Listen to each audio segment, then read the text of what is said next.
Hello, hello, guys. Your boy, International Football Guru SK, also known as Semikiani, is back this time with another live stream. I'm doing this in a time where where I live, most people are asleep, so it's a pretty unusual time to make a live stream. But I need to get this Asian Cup predictions out of my way. Um, Yeah, I think the tournament will kick off actually tomorrow on the 12th of January.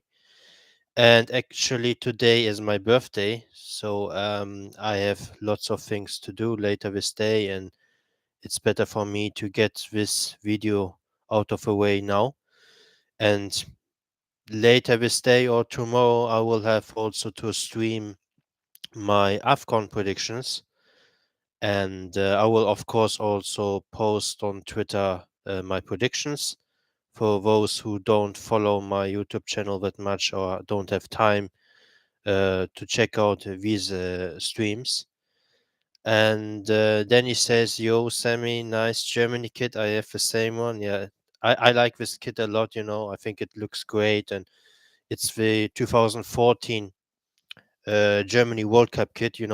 Germany won the World Cup with this kit, and they were in the final in the 7-1 thrashing against Brazil. They were the red black one, but this is the actually for the final. And yeah, happy birthday, bro! Enjoy your day in Hamburg. Thank you, Danny. Thank you. I'm surprised people at this time are joining the stream. I see two people are watching. That's great. Um, yeah, let's just proceed. The AFC Asian Cup, it's the I learned the other day. It's actually the second oldest continental major tournament in the world. Only the Copa Libertadores has more history, or the first edition kicked off earlier. I believe the first Asian Cup edition was in 1956. South Korea won it, and yeah, it's a competition that takes place only every 4 years, just like the Euros. And this time, 24 teams will participate, just like actually it was the case last time in 2019. It was the inaugural edition with 24 teams. Interesting experiment because Asian football, as we all know, suffers from a lack of depth. I would say we have maybe around 10 teams who are competitive on the international scene. But after that, there's a gigantic drop off. And we see also in these warm up friendlies some very bad results, some disgraceful results for Asian teams against teams of other confederations. And yeah, it's still a problem we got to fix. The AFC, we need to improve the overall standard of play, the overall level in the AFC. Yes, the AFC has risen. The AFC is arguably the fourth best confederation in the world. I would only put UEFA, CONMEBOL, and CAF ahead of AFC. I think AFC is way clear of CONCACAF, actually. Some people may contest that, but I don't think it's uncontested at the moment. I mean, if you look at the results and everything. Um, and this Asian Cup will be hopefully good publicity for Asian football. We have some very strong teams in it. I believe the team most people are looking forward the most is Japan, with all their star players and their well-rounded squad, and they are hands down favorites for this Asian Cup. I think nobody would contest that. Maybe there are still, of course, some people who would pick a different winner. That's fair, but I think Japan are the uncontested favorites. And this will be the 18th edition of the Asian Cup. I'm looking forward to it. I will try to watch as many games as I can, but since it runs simultaneously to AFCON, I will not watch like every game or so, because I will have also to keep an eye on the AFCON. Actually, I plan to watch more AFCON games during the group stage, because I think in the Asian Cup, the group stage is pretty straightforward, and we see the same nations always win and emerge victorious.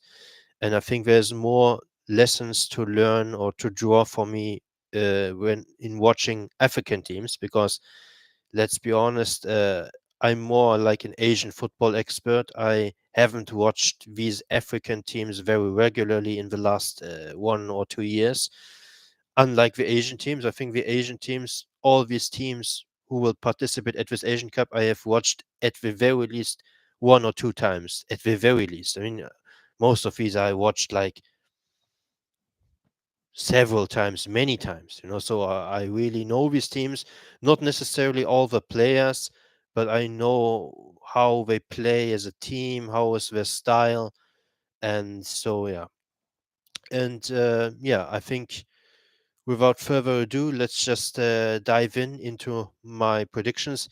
The way I will do it is I will go group by group. I will work my way up from the bottom to the top. So I will give you my team who I have in fourth, then in third and second, and then eventually who will top the group.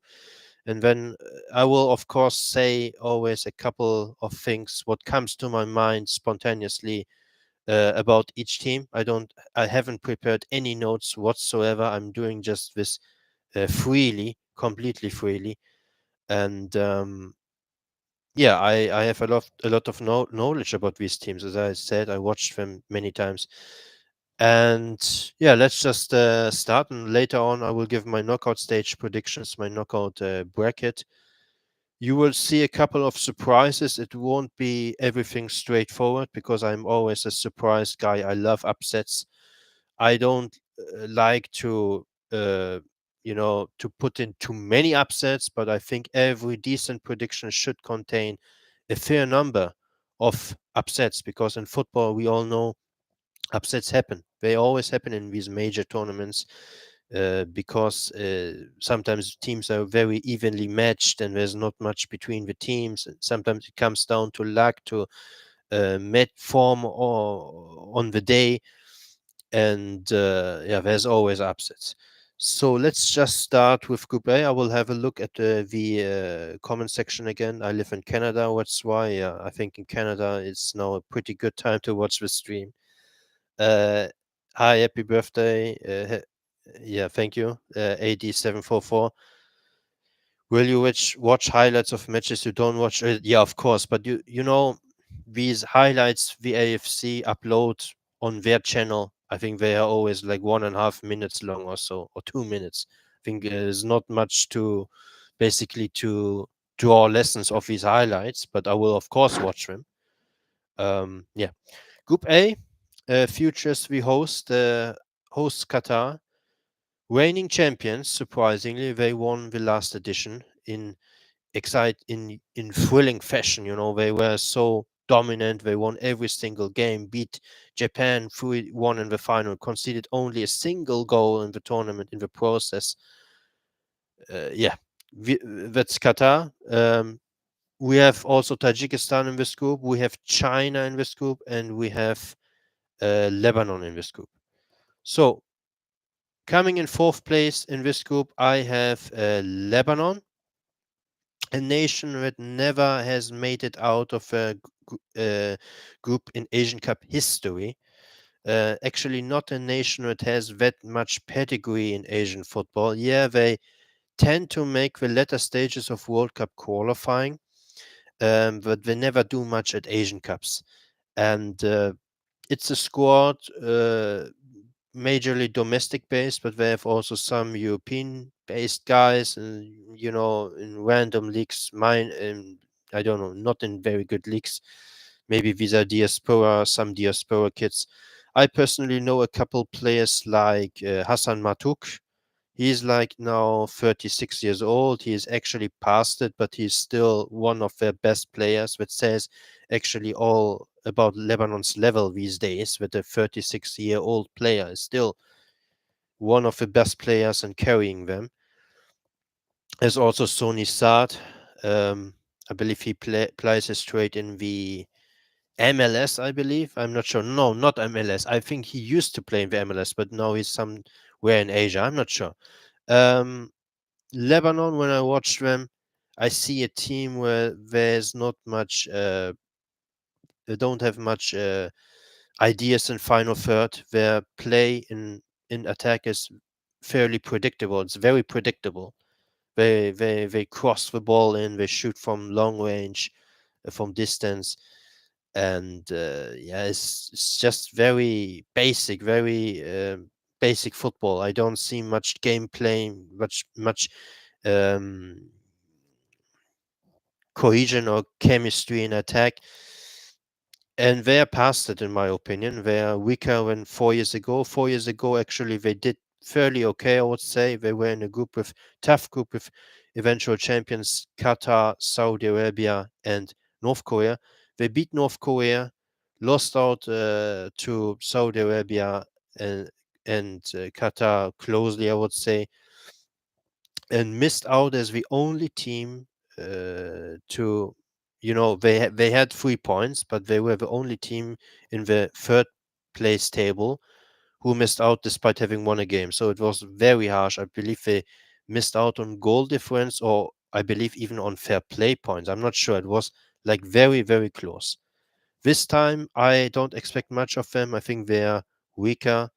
It's actually, I believe, the oldest, one of the oldest squad at this tournament. I'm not sure. I believe the three oldest squads must be like Iran, China, and Lebanon.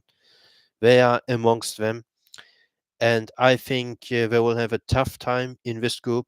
I do think that they will pick up points. They will not go like losing all three. The group is just too evenly matched, too balanced to for them to lose all three. I think they will pick up somewhere around 1 to 2 points at best. I don't see them winning a game. I would be very surprised if they would win a game. And yeah, that's my what I have to say on Lebanon. That's my take. They will finish fourth place. Coming in third place, I've got China. China, we all know they have pedigree in this competition. They usually make it to like the quarterfinals at this competition, make it always out of a group. I think they are also on decline. I think they are weaker than 4 years ago when they made it to the quarterfinals. They have, of course, as I said, pedigree. They are also an aging squad. I don't see much drive in this team, much any particular pattern of play.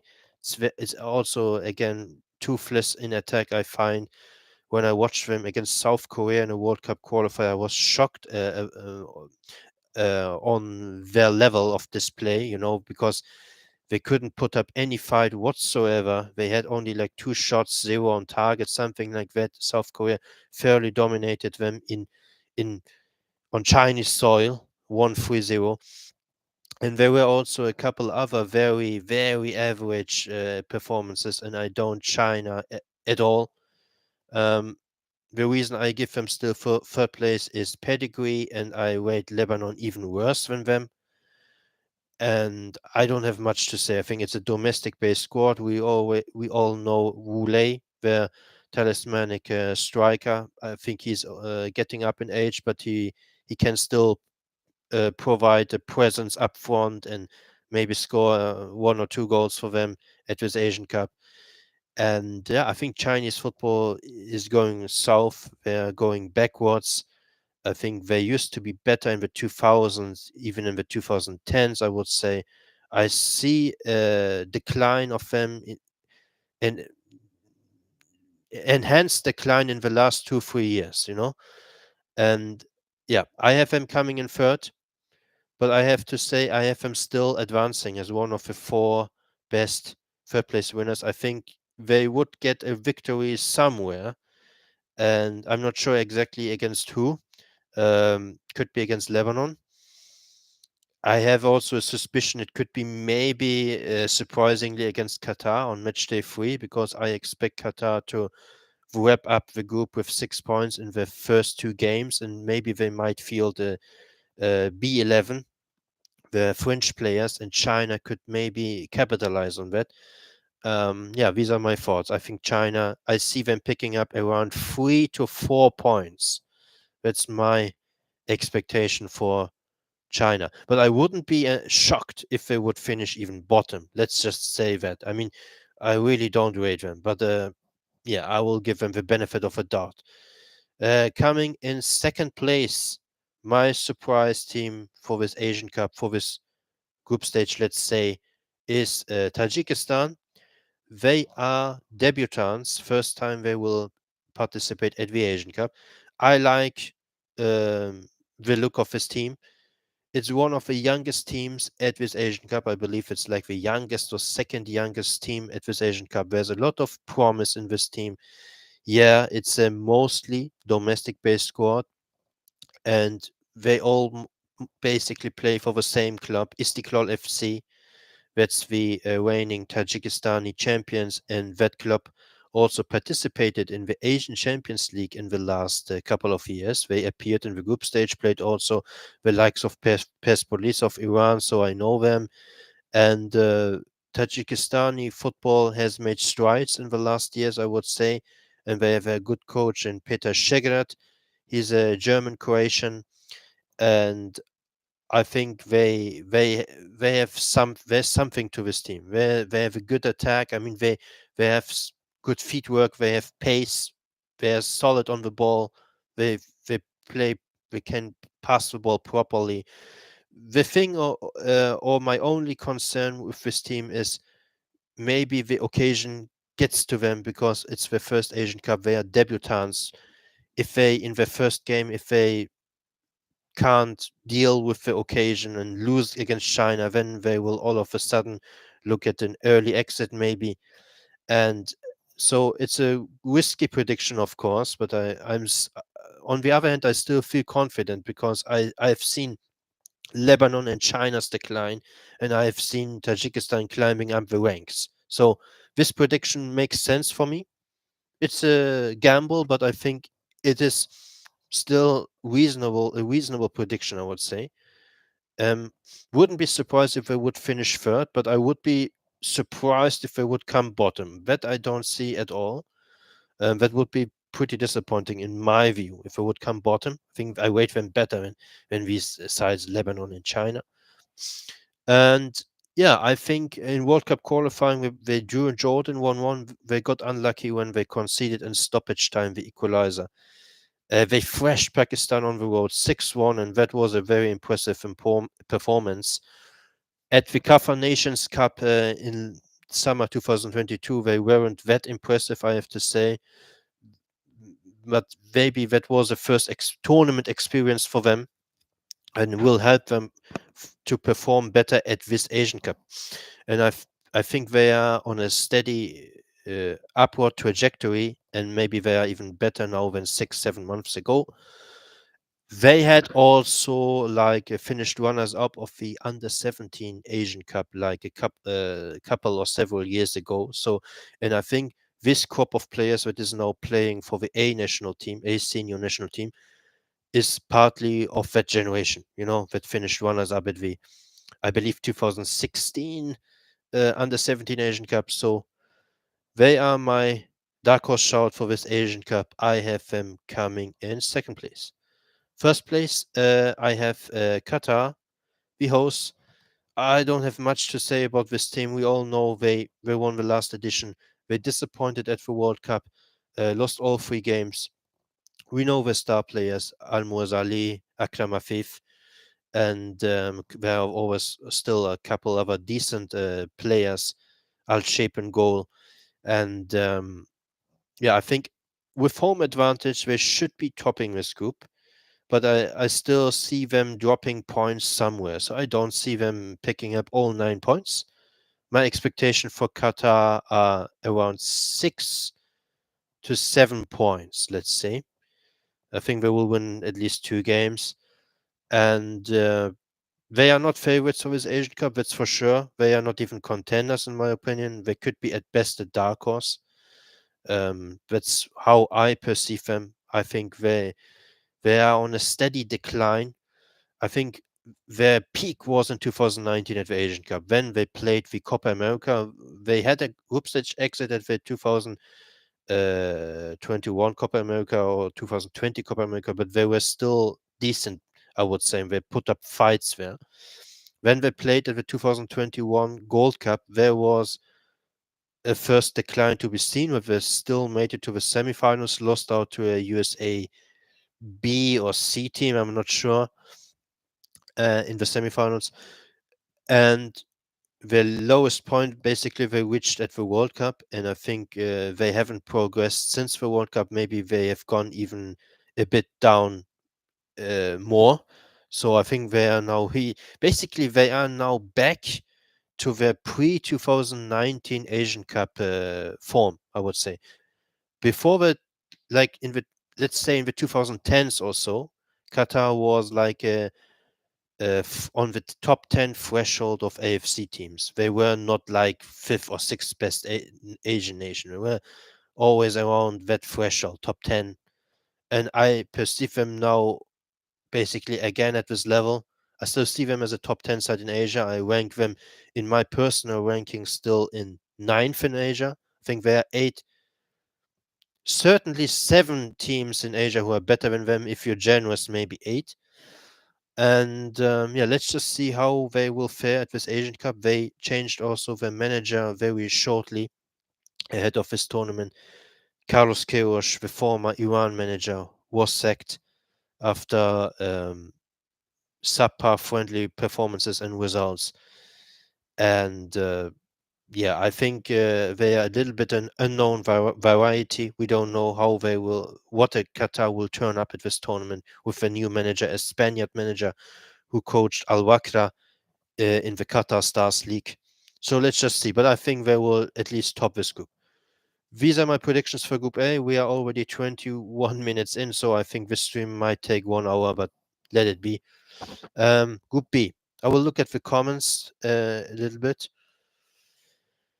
Is it true that AFC will live stream the games on the YouTube channel? Yeah, that's what I heard as well. I'm not sure whether it's if you can basically watch from everywhere, from every corner in the world. Maybe they will geo block some games, or depending on where you live. I will I will try. I'll prefer to watch the games on TV. I'm not watching it on my laptop or from YouTube or so. But if I have some issues with my TV, then I could, also try YouTube and watch these streams. Qatar to top the group. Tajikistan, I think, will finish second. Agreed. Yeah. Yeah, Qatar had a huge downfall. Agreed. They are not the same team anymore as in 2019. Group B. Group B will feature the likes of Australia, Uzbekistan, Syria, and India. Coming in fourth place in this group, I have India, a nation, that we all know they are the largest population in the world. Potentially, they have a lot of potential to become a power in the game one day. But as of now, they are still not a very relevant side in Asia, although they did pick up a road win at Kuwait in World Cup qualifying, which came to the surprise to some people. For me personally, not. I had predicted even India to win because I don't rate Kuwait. Um, but then they lost 3-0 at home to Qatar, and that again showed us that they are still not up there with the second tier or even mid tier nations, upper mid tier nations in Asia. What comes on top of that is that they have had a bad preparation. Their coach Igor Stimac asked for like a 3 weeks long preparation, but he didn't get it. They have only like 10 days or a week to prepare for this Asian Cup. And they have several starters ruled out for this Asian Cup, like Jackson. I believe it's a defensive mid. They have Sahal as a winger or midfielder. He is also unlikely to feature at this Asian Cup. He's been called up, but we don't know whether he will feature. There's also Anwar Ali, very important as centre back who is injured, who will miss the Asian Cup, and there are also a couple others. So India are weakened. They are going weakened with a, could say, depleted squad into this Asian Cup, and they have progressed, I would say, but not that much. I think their style of play is now better. They are actually now a watchable team. You can watch them. They can actually play on the front foot and dictate play and create also chances. It's not anymore that Indian team that used to bunker deep down and play on the break like we saw in 2019 at the Asian Cup when they surprised. Actually, they picked up a famous 4-1 victory against Thailand. And yeah, I think like a month ago or 2 months ago, I was like torn between who comes third between Syria and India. Now with bad preparation, they haven't played any friendly games either. So that's not a good preparation.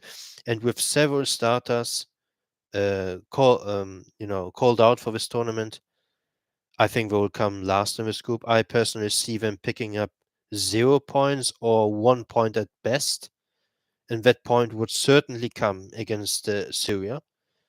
Um, so I think they will not advance, and it will be learning again, another learning experience for them. And I think for Indian football, it's more important to get to round three of World Cup qualifiers, get these high-profile matches under the belt, play against the likes of Australia, Saudi Arabia. I don't know, the second-tier nations. That's more helpful for Indian football to progress than short-term success at the Asian Cup. So that's my take on India. Coming in third place is Syria, another nation I don't rate and I see on a massive decline. And I think they will pick up at best 3 points. I don't see them getting anything against Australia or Uzbekistan. And because of that, I don't have them advancing. They are not third among my four best third place finishers. I think they because I'm not even sure they would beat India, so that's why I don't pick them. And even if they would beat them, they will have like a -3, -4 goal differential, and yeah, I don't think that's enough. Uh, we know Omar Al Soma has retired from the national team. It was a very surprise, came as a surprise. He retired from the national team like a week ago or so, and now will work as a pundit for this Asian Cup for Bean Sports. And very interesting. And they have still Omar Khribin as a striker. He will have to step up now, and I don't see much in this team. I think they're toothless. There's not much attack supporting cast in midfield, and they can't create much. When I watched them in a friendly against China, I was shocked how passive they were. They were basically defending all the time. They did beat China in that game 1-0 on the road, but they were on the back foot all the time. Had just one strike from difference distance, won the goal, a screamer, and it's just shocking. I mean, Syria were nowhere close the form they used to have. In the 2018 World Cup qualifying cycle, they played the Asian playoffs against Australia, hit the post in extra time, could have arguably reached the intercontinental playoffs against Honduras. And I think if they would have reached that stage, they would have qualified for the World Cup, but they came unlucky. And since then, it's a steady decline, and I don't see them coming out of this group. To their defense, they have acquired some heritage players lately, like 4 or 5 heritage players who ply their trade in South American leagues. I'm not too sure about the quality of these guys. I don't know these players. I don't know what they can bring to the table, whether they can improve Syria drastically in this short span of time, because these players were naturalized only like a couple weeks ago. So there's no familiarity, there's no chemistry with the other players in the squad. So I don't think these players will make that much of a difference for Syria. Maybe they will push them over the line against India so they can get 3 points, but I still don't see it against Uzbekistan and Australia. I chopped up these games as losses for Syria. We'll look again at the comment section. Kairos, Australia first, Uzbekistan, India third. Yeah, so we differ, Danny, on third and fourth place. Interesting. That's sad to see. Omar Al Soma was a legend for them. I still remember his free kick against Australia in 2018 playoffs. Imagine that went in history. Yeah, it hit the post, so very unlucky. I will have to drink something. I will be back in a couple seconds.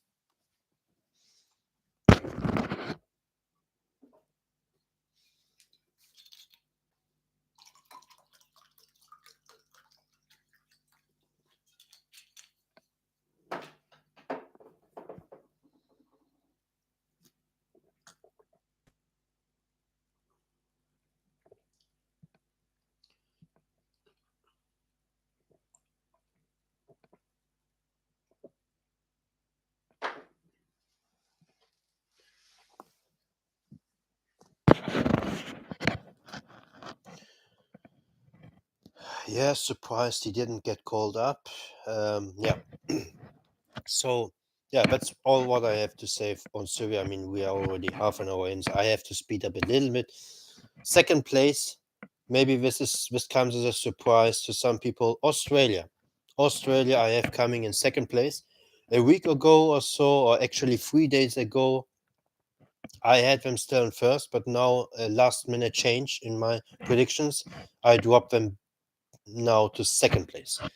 The reason is the recent performances were kind of average, mediocre. I didn't see much flair in this team, much attacking prowess. They mastered against the likes of Palestine and Bahrain only like 3, 4, 5 shots on target per game. It's not really much. But they are, to their defense, they're a very clinical side. They don't need many shots to score a goal. But still, I think they're a little bit overrated. They rely in first place on their teamwork. I think this Australian team individually is one of the weakest in a long time. Particularly this squad they've called up because there are some guys missing. Matthew Leckie is injured. Some other semi-prominent players, I would say, are not part of the squad. We didn't call up some talented youngsters. They have carried over the momentum from the World Cup, I would say. The performances post World Cup mostly have been solid, some even decent or good. But I think they are coming up against a very much rising Uzbekistan. And I think it will be a very tough game for Australia. I don't see Australia winning that game. At best, I see them drawing that game.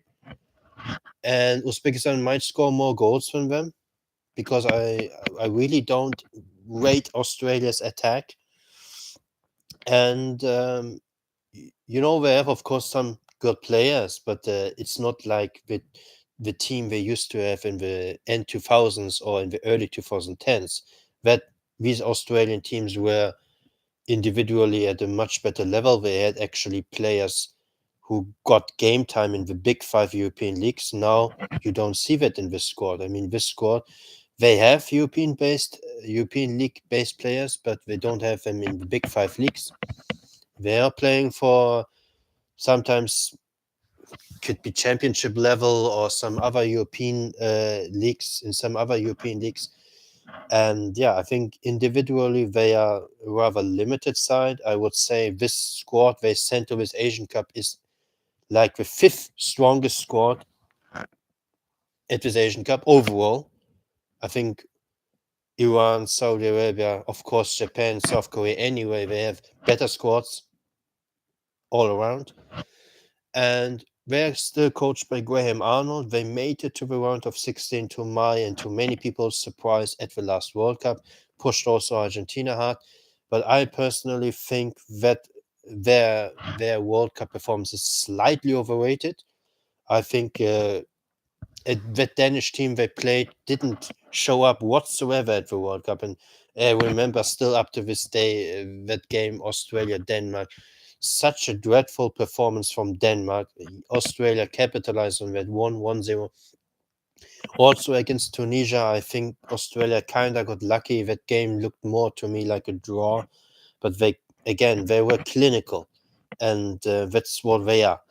Um, but I eventually see them running out of luck at this Asian Cup. I don't think they will go very, very far, and I think they will be challenged. They will have they will be troubled by Uzbekistan. And these are my takes on Australia. First place, Uzbekistan, a team on the rise. I'm now jumping on the Uzbekistan hype train. Very promising generation, very promising team. Uzbekistani football has had some major success in the last couple of years. Not so much at this A senior level, but in terms of youth football, they won a couple youth Asian Cups. They competed at the under 17, at the under 20 World Cups, did fairly well. They're impressed there, and some of these players transferred, basically have been have made the step to the A senior national team, have been playing for the A national team now. I rate the coach Srećko Katanec very highly. I think he's one of the best international managers in Asian football. He's a Slovenian. He guided his native Slovenia to also to a Euros and to a World Cup way back in the early 2000s. And yeah, I think they were surprised. They will impress a lot of people at this Asian Cup. Yes, Shomurodov is injured, has been ruled out of this Asian Cup, won't play. And I heard also maybe like a center back or so is also doubtful, or maybe not. I'm not sure, but I still think they are a team who rely on the cohesion, on the team play. I don't think that 1-2 absences will impact them that much. I think Igor Sergeyev will be now the starting striker for them after Shomurodov's injury. So we'll see. He plays in Thailand, so it's not exactly the same level as Shomurodov, but maybe he could also get the job done for them. I think they have evolved their style of play. They under Katanets, they at first, they used to be more like let's play on the break, let's be solid defensively, and then try to hit teams on transition. But in the last months or so, I saw also flashes or glimpses of a team that can really dictate play and break teams down. At the Qatar Nations Cup, they were impressive when they beat the likes of Oman 3-0. Did lose the final to Iran 1-0, but put up a valiant fight in that game, hit the post, arguably could have pushed the game to extra time or penalties. And I'm looking forward to see this Uzbekistan team at this Asian Cup, and I predict them to finish first of Group B. I expect them to pick up like 7 points. I think 7 points is realistic. I think they will for sure beat India and Syria. Against Australia, my prediction would be a draw. So they would maybe edge out Australia on goal differential. If they really hit the stride, they could win all 3 games. But safe prediction is safe, 7 points. So, next group, I will have a look again at the chat. I think it would be hard for Uzbekistan to top without their main player. Okay, fair enough. Yeah, I thought so as well, but really, this Australian team, I think it's slightly overrated. I think really it's 50-50 at this moment of time between Australia and Uzbekistan for who tops the group. Off topic, you can answer this later, but whatever happened to Dominic Rich? He hasn't made a single word about the Asian Cup either. Strange. I haven't followed him since a long time, but I noticed that he hasn't been uploading any content anymore.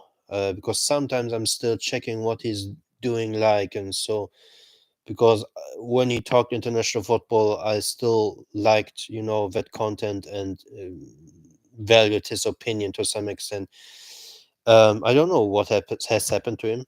Hopefully, he's all right. He's been doing well, and he has no like crisis in his life or so, or I don't know. I don't have any. I'm not in touch with him. He lives in the USA. I used to be one of his uh, to follow his channel when he had few followers, because I remember his first video I watched was his 32 team prediction for the 2018 World Cup.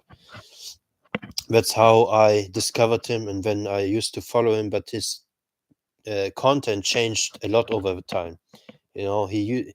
He has become a Premier League fanboy, and that's why I lost my interest in his channel, because I personally don't watch Premier League. I don't watch that much club football either, but if I watch, I don't watch Premier League. I watch Champions League and so on. And Football Pharaoh is in OG. To hope he's okay. Yeah, I hope so as well. I mean, we've seen his live streams, and he's also seemingly not doing so well, but that's another topic. Yeah, let's just next up, we will advance with Group C. Group C has Iran, my team, my nation, UAE, Palestine, and Hong Kong. Coming in fourth place, it's for me an easy prediction to make is Hong Kong. They are actually not debutants. They played at some Asian Cups way back in the 50s and 60s, I believe. So, yeah, they are not debutants. But yeah, they don't have the level to really compete at this Asian Cup. I watched them also a couple of times. I think in attack, offensively, they can do something. So I wouldn't be surprised if they would score 1, 2, 3 goals at yeah, three not, but maybe 1 or 2 goals at this Asian Cup. But at the same time, I don't rate their defense whatsoever. I think it's a very leaky defense. That you can basically rip their defense apart with a single key pass. I watched that. I saw that when they played Turkmenistan in a World Cup qualifier. That game ended 2-2. Turkmenistan scored one goal, like just from a very basic through ball, and ripped apart their defense just like that. And yeah, I think they don't have much international experience. They haven't appeared at the Asian Cup lately. These players don't play, I believe, in the Asian Champions League either, at least not most of them. So they high level experience, and at the end of the day, it's about quality. And I don't see enough quality in this team, particularly defensively shaky. So I think they will pick up 0 points. I think they will lose all three. At best, maybe a draw somewhere. But I think the safe prediction is they will lose all three. They did pick up his famous victory against China the other day when they beat them 2-1 in a warm-up friendly, but China were decimated to 10 men in the 52nd minute or so. And later on they conceded another two red cards, so they finished that game with 3 red cards. So I really don't think we should read too much into that game. Also, Hong Kong, for political reasons, historical reasons, they always tend to play up to the level of China when they face China. I remember also in 2018 World Cup qualifying, I believe they drew China in World Cup qualifying in one of the games, or maybe even in both games. I'm not sure, but they tend to put up fights against China, but that doesn't mean that they are a solid team. I don't think they don't have it. They will finish last. Third place. I'm going for the UAE. I'm throwing in a curveball here. I'm going for the UAE. I decided that spontaneously. The UAE, I mean, We all know the UAE, they're one of the upper echelon second tier Asian nations. They came close to qualify for World Cups in the past as well, especially for the last edition when they played the AFC playoffs against Australia. They lost only 2-1 on neutral ground. So they're a very decent side. Paulo Bento has stepped in. He's been their manager since like 4 or 5 months now. Has had like 3 international breaks with them. At first, he started off very well. They thrashed Costa Rica 4-1 in a friendly. I was very impressed by their performance in that game. They had also a good start to World Cup qualifying when they picked up a 2-0 road victory at Bahrain. Beat also Nepal 4-0, but that was expected. But the other day I watched a warm-up friendly of them against Oman, and they didn't impress me whatsoever. They lost 1-0 to Oman at home. Couldn't create much. They struggled in the attacking third. And after that game, I changed my mind and decided them to put them third. Before that, I had them in second. At a time, I considered them maybe even for first, but I think Iran, they have still enough.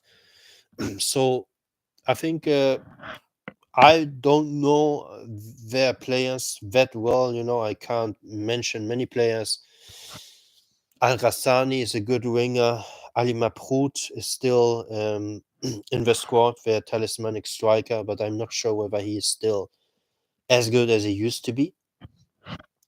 So we'll have to see. I think the fight for second place in this group will be very close between UAE and Palestine, and I could see this come down to goal differential. I see UAE picking up around 4 to 6 points. Maybe they would beat Palestine as well, and then they would have 6 points. But I think they will lose to Iran. So my expectation for UAE are 4 to 6 points. But in my actual predictions, they would pick up 4 points. Yeah, that's all I have for now to say on the UAE. Second place, another curveball I'm throwing in. Palestine. They are playing with a chip on the shoulder, I think, at this Asian Cup. They have to prove something.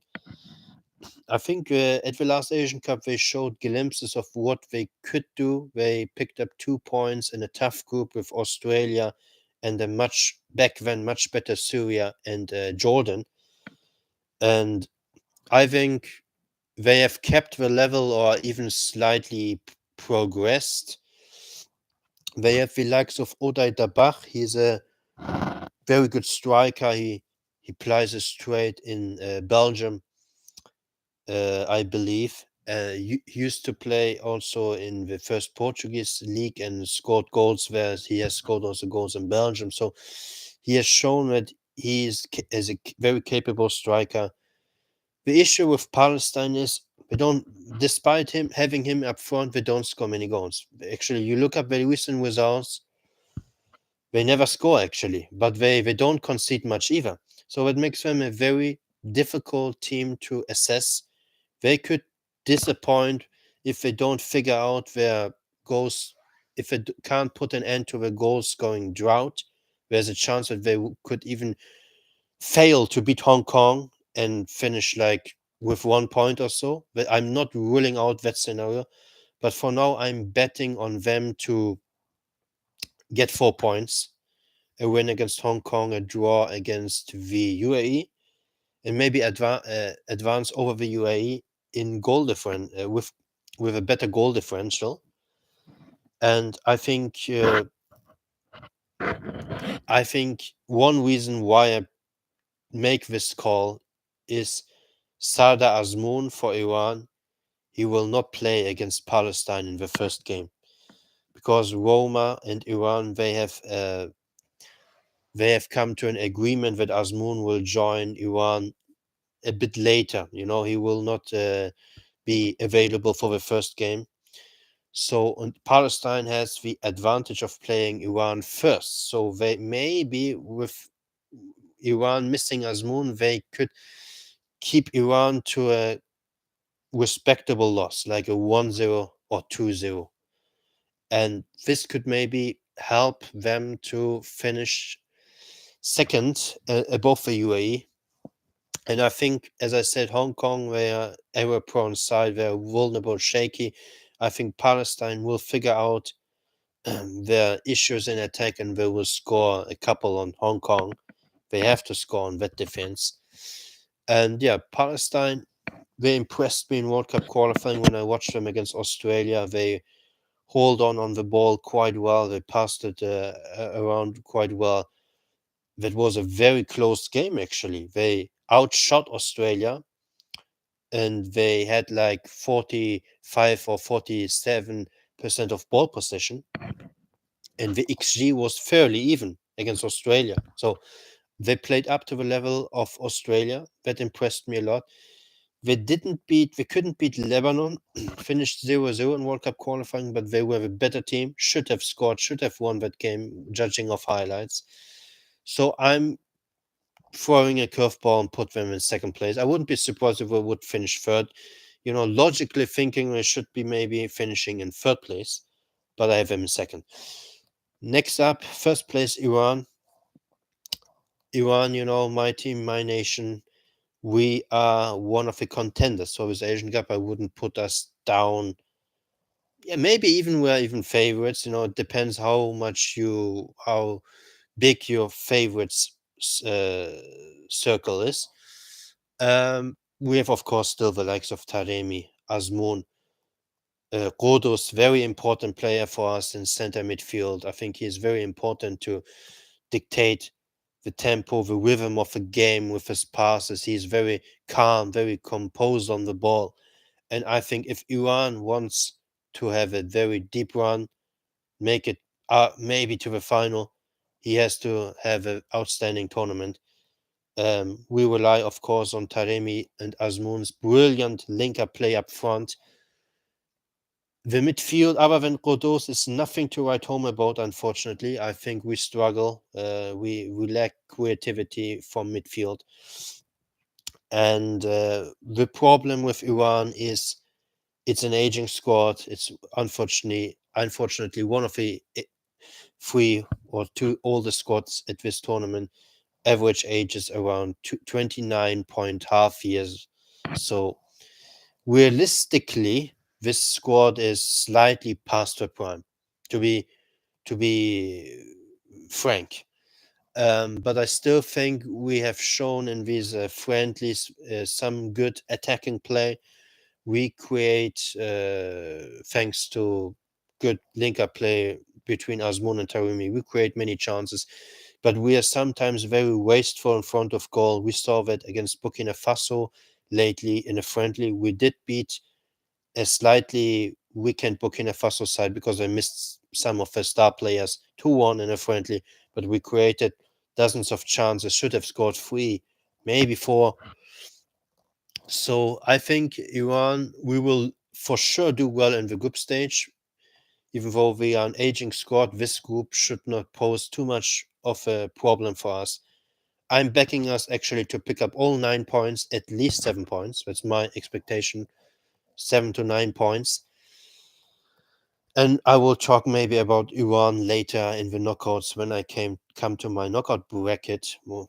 But for sure, for now, that's what I will mention. We have changed our manager. Carlos Queiroz is not our manager anymore. We have now Amir Alenoui, a domestic guy coaching our national team. Under him, we play more like proactive football, like you could say free-flowing football, very open football. We are not as compact anymore as we used to be under Carlos Queiroz. There's advantages to it. There's disadvantages to it. You can see it from both angles. We are more entertaining to watch, but will this style of play deliver us the results? Will it push us to the Asian Cup final? Remains to be seen. And yeah, I will have to make a quick pause. I will be back in about 2 minutes.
So your boy is back. Oh, four people are attending the live stream. It's great. I think that's a peak of appearances since I started the stream. I will pick up where I left off. Group C, I said everything. Iran first place. Palestine second place as a slight surprise. UAE third place. Hong Kong last. And the UAE will of course advance. They will be among the four best third place finishers. Just drink a little bit and I'm back.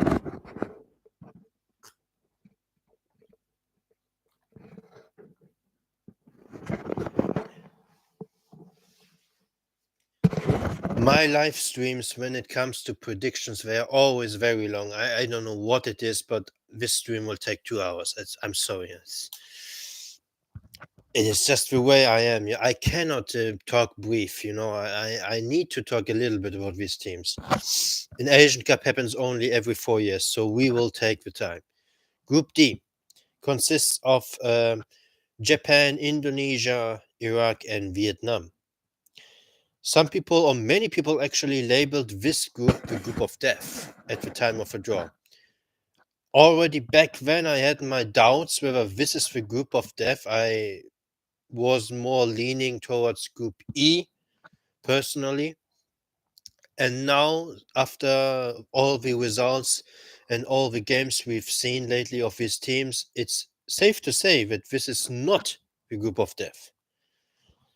Let's just put out this. And the reason is we have two strong teams, one elite team in this group with Japan, and we have one very strong Asian, second-tier nation in Iraq. We have a decentish Vietnam in it, and we have a trash Indonesia in it. So this is not a group of death. And I think this group is very predictable. I start from the bottom, fourth place, Indonesia. Indonesia, I hyped them up a little bit on my Twitter in my personal rankings a little bit, like a couple months ago or so. I was actually high on them based on what I saw on some friendlies and Asian Cup qualifiers. We did beat Kuwait on the road to qualify for this Asian Cup, which was a huge thing for Indonesia.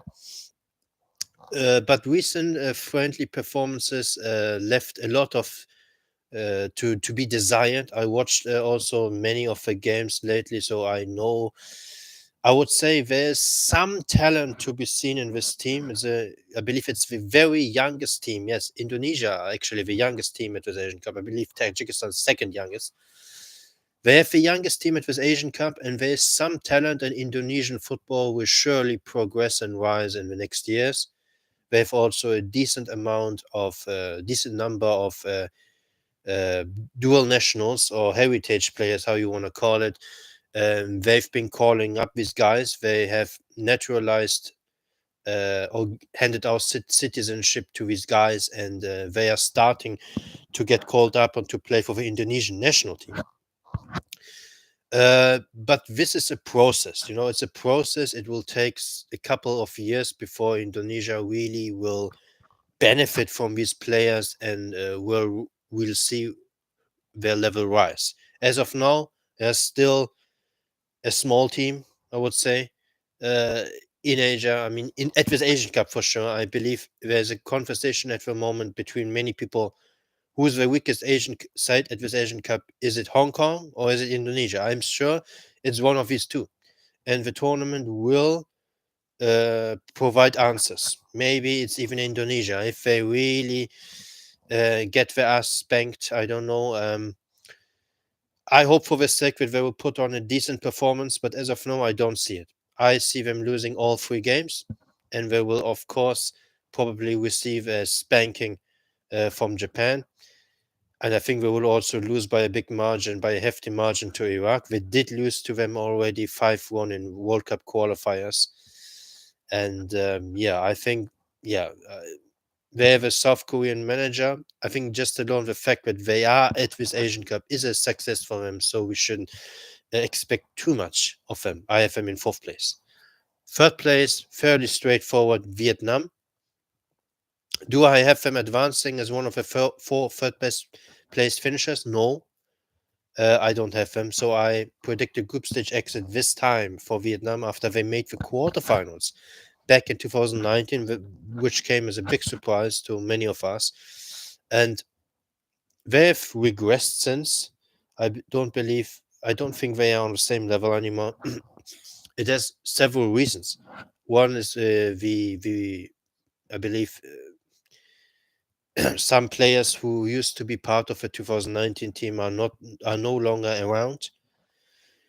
Another reason is managerial change in style of play, because they hired Philippe Troussier, a Frenchman who is mostly known for his time in Japan, when he guided Japan to a round of 16 finish at the Asian Cup, at the World Cup in 2002 when Japan hosted it, and to winning the 2000 Asian Cup. So, and back then Japan used to be like one of the better nations in Asia, but they were not that team they are now. So it was quite a big thing back then, and he was successful with Japan.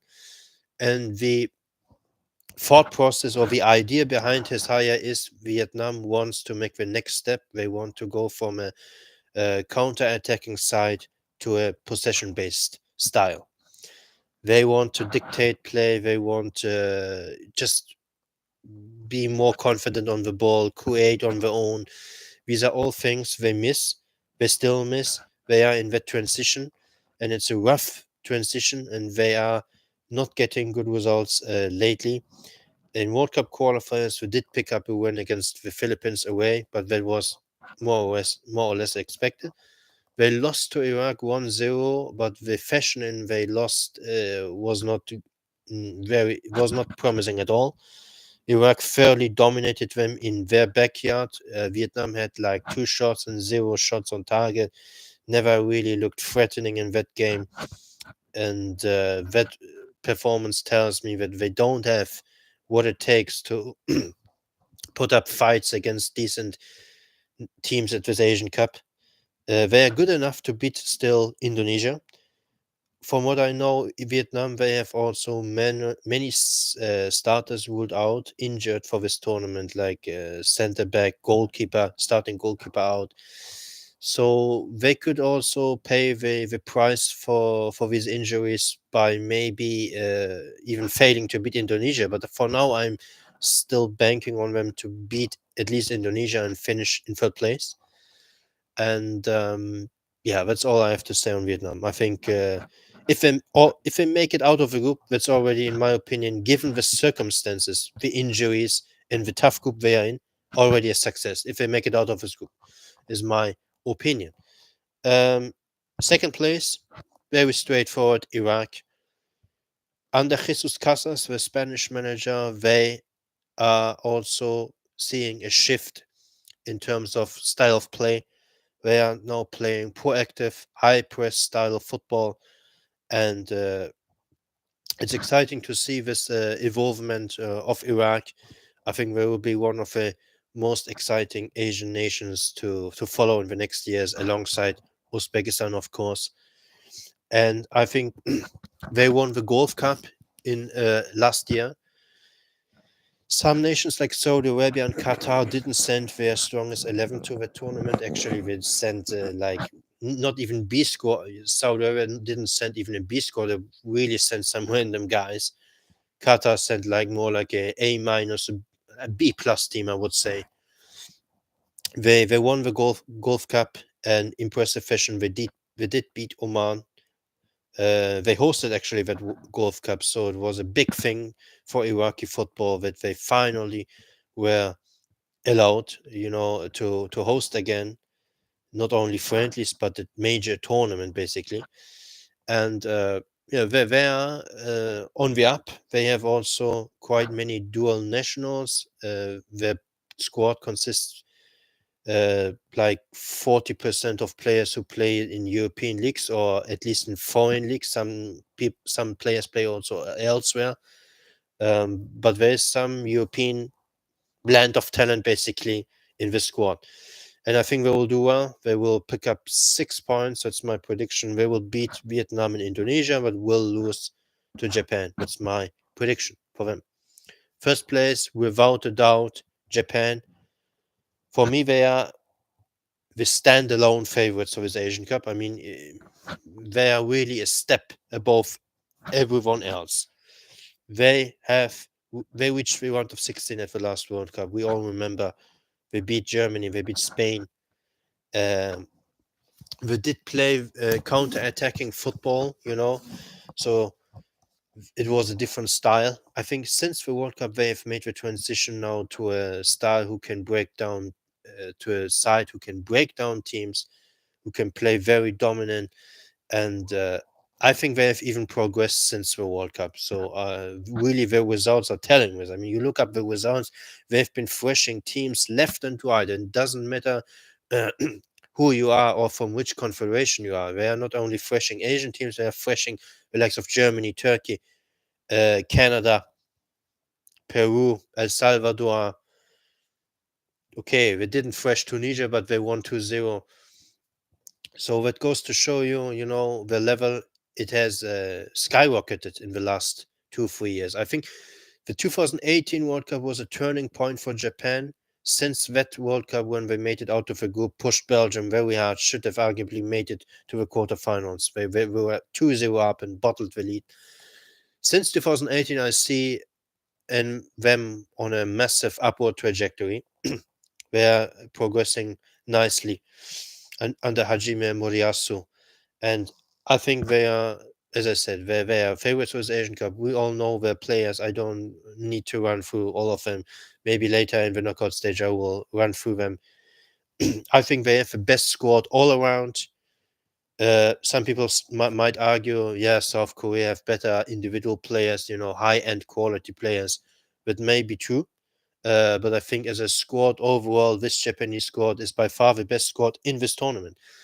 And I think they will impress. They will score a lot of goals. They will thrash teams, and we'll see whether they will pick the trophy, win the trophy or not. They should win it. That's many people's expectations, mine as well. But we'll see what I will eventually predict. And yeah, Group E. Let's next up, Group E. Group E has South Korea in it, Jordan, Bahrain, and Malaysia. I'm going for fourth place for Malaysia. ASEAN, so Southeast Asian nation, on the rise. They qualified for this World Cup. The fact that they qualified for this Asian Cup is already a success for them, because they haven't featured at the Asian Cup since 2007 when they hosted it. They were co-hosts in 2007 with 3 other Southeast Asian nations: Thailand, Vietnam, and Indonesia. I remember that very well because Iran, my team, we were in the same group with them back then, 2007. And I think Malaysia is something, they're building something interesting, but I think this Asian Cup still comes a little bit too soon for them in order to make a splash. But I expect them to be competitive. Unlike Indonesia, I think they will be competitive. They will keep games close. Maybe not against South Korea, but against Bahrain and against Jordan, I expect close games where they could pick up points. I think my expectation for Malaysia is somewhere around 1 to 3 points, around that range, in that range. I think they will pick up a point somewhere. I think they are too. They could even lose all 3, but because they have a very shaky defense. My issue with them is they have shown some good attacking promise. They have good attacking talents like Faisal Halim, Arif, Ayman.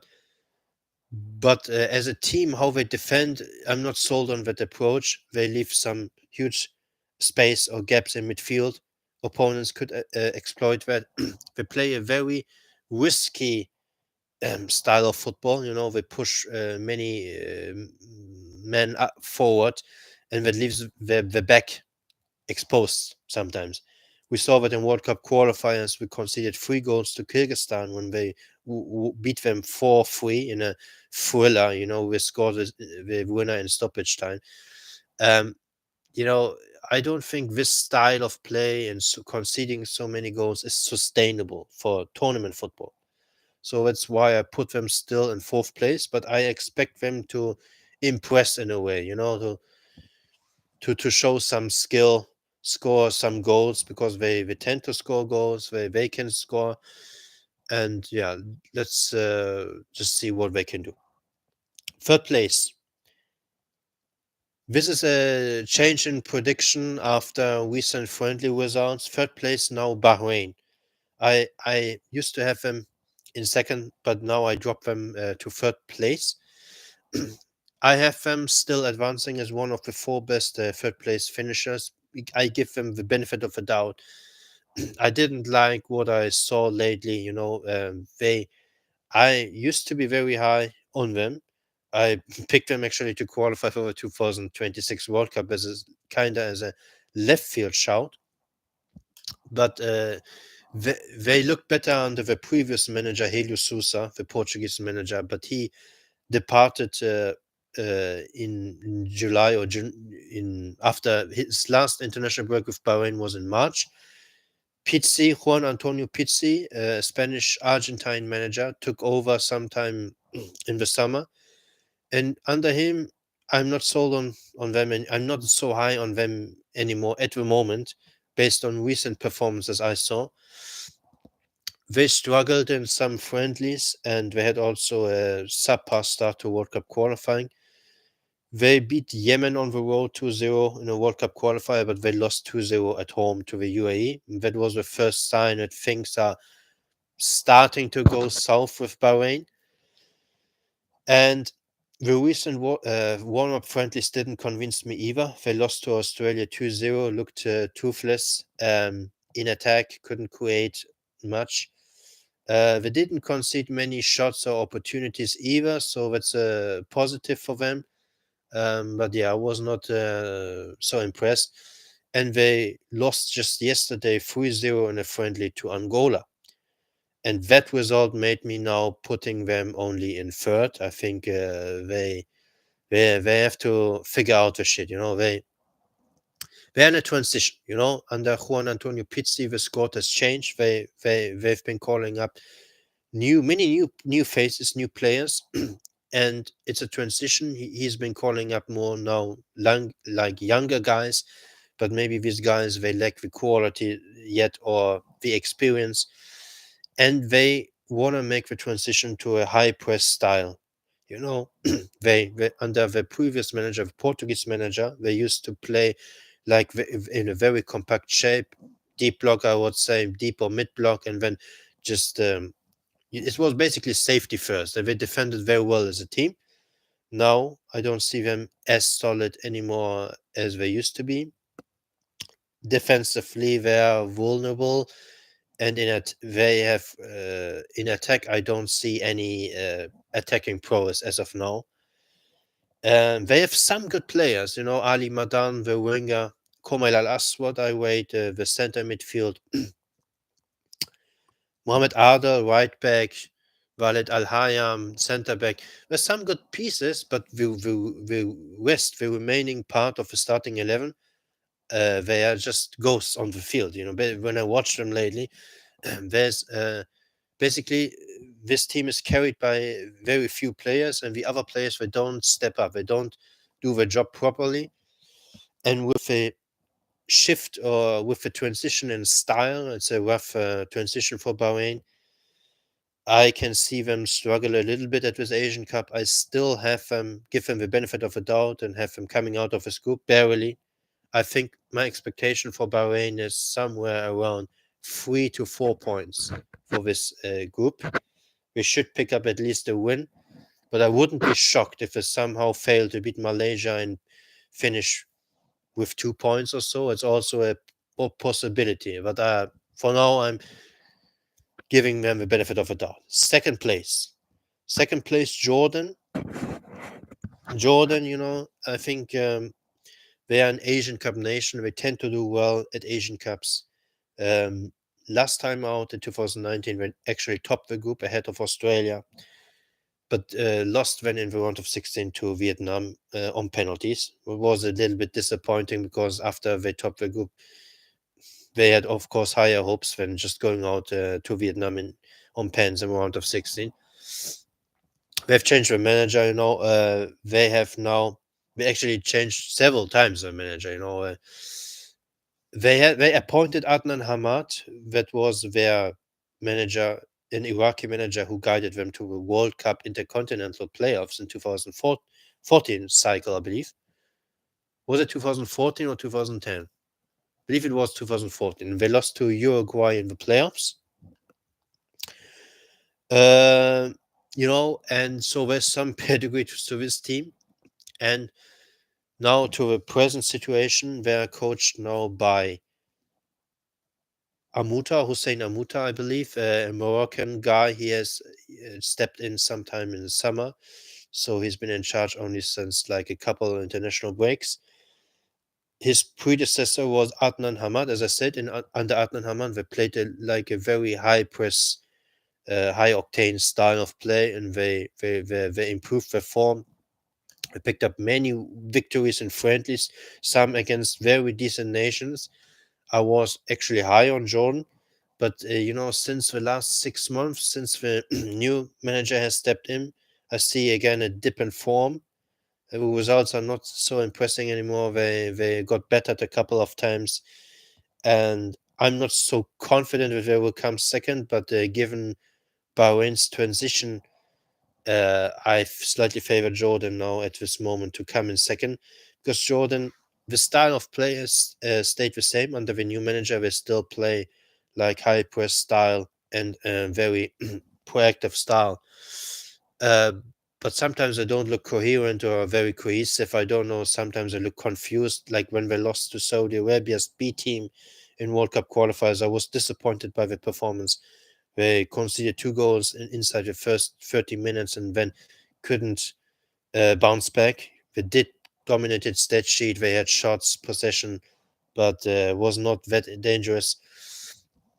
Yeah, but given the group they are in and the circumstances, I pick them for second place.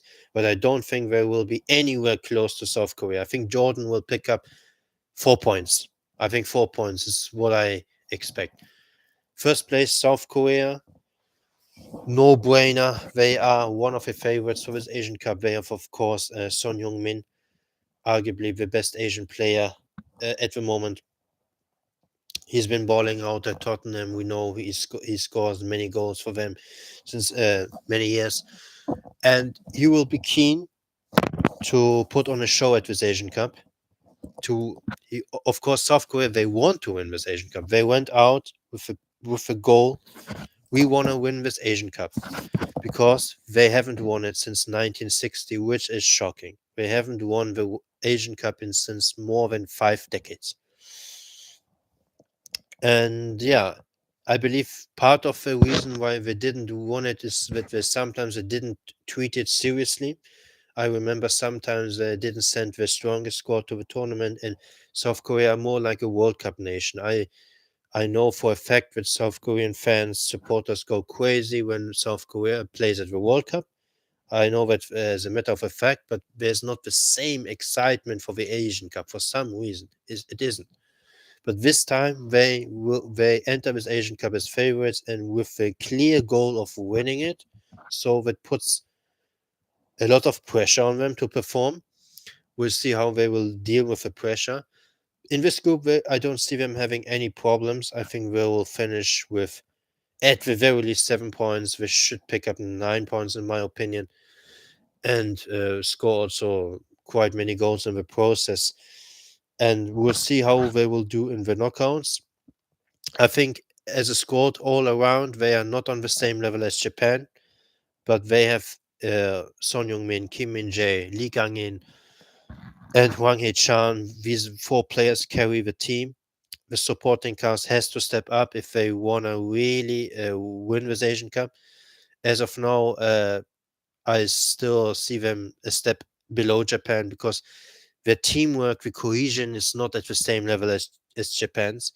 South Korea did beat China 3-0 in World Cup qualifiers on the road and was a good performance, but it wasn't nothing like extraordinary. China, as I said, they're also on a massive decline, so you shouldn't read too much into these type of results. I still think that South Korea relied a little bit too much on individual quality of their attacking players. It's not a well orchestrated attack like I see it with Japan. So these are my thoughts for now on South Korea, but they will definitely top this group without any problems. Next up, Group F. So we are finally coming to the end of my group stage predictions. Group F consists of Saudi Arabia, Oman, Thailand, and Kyrgyzstan.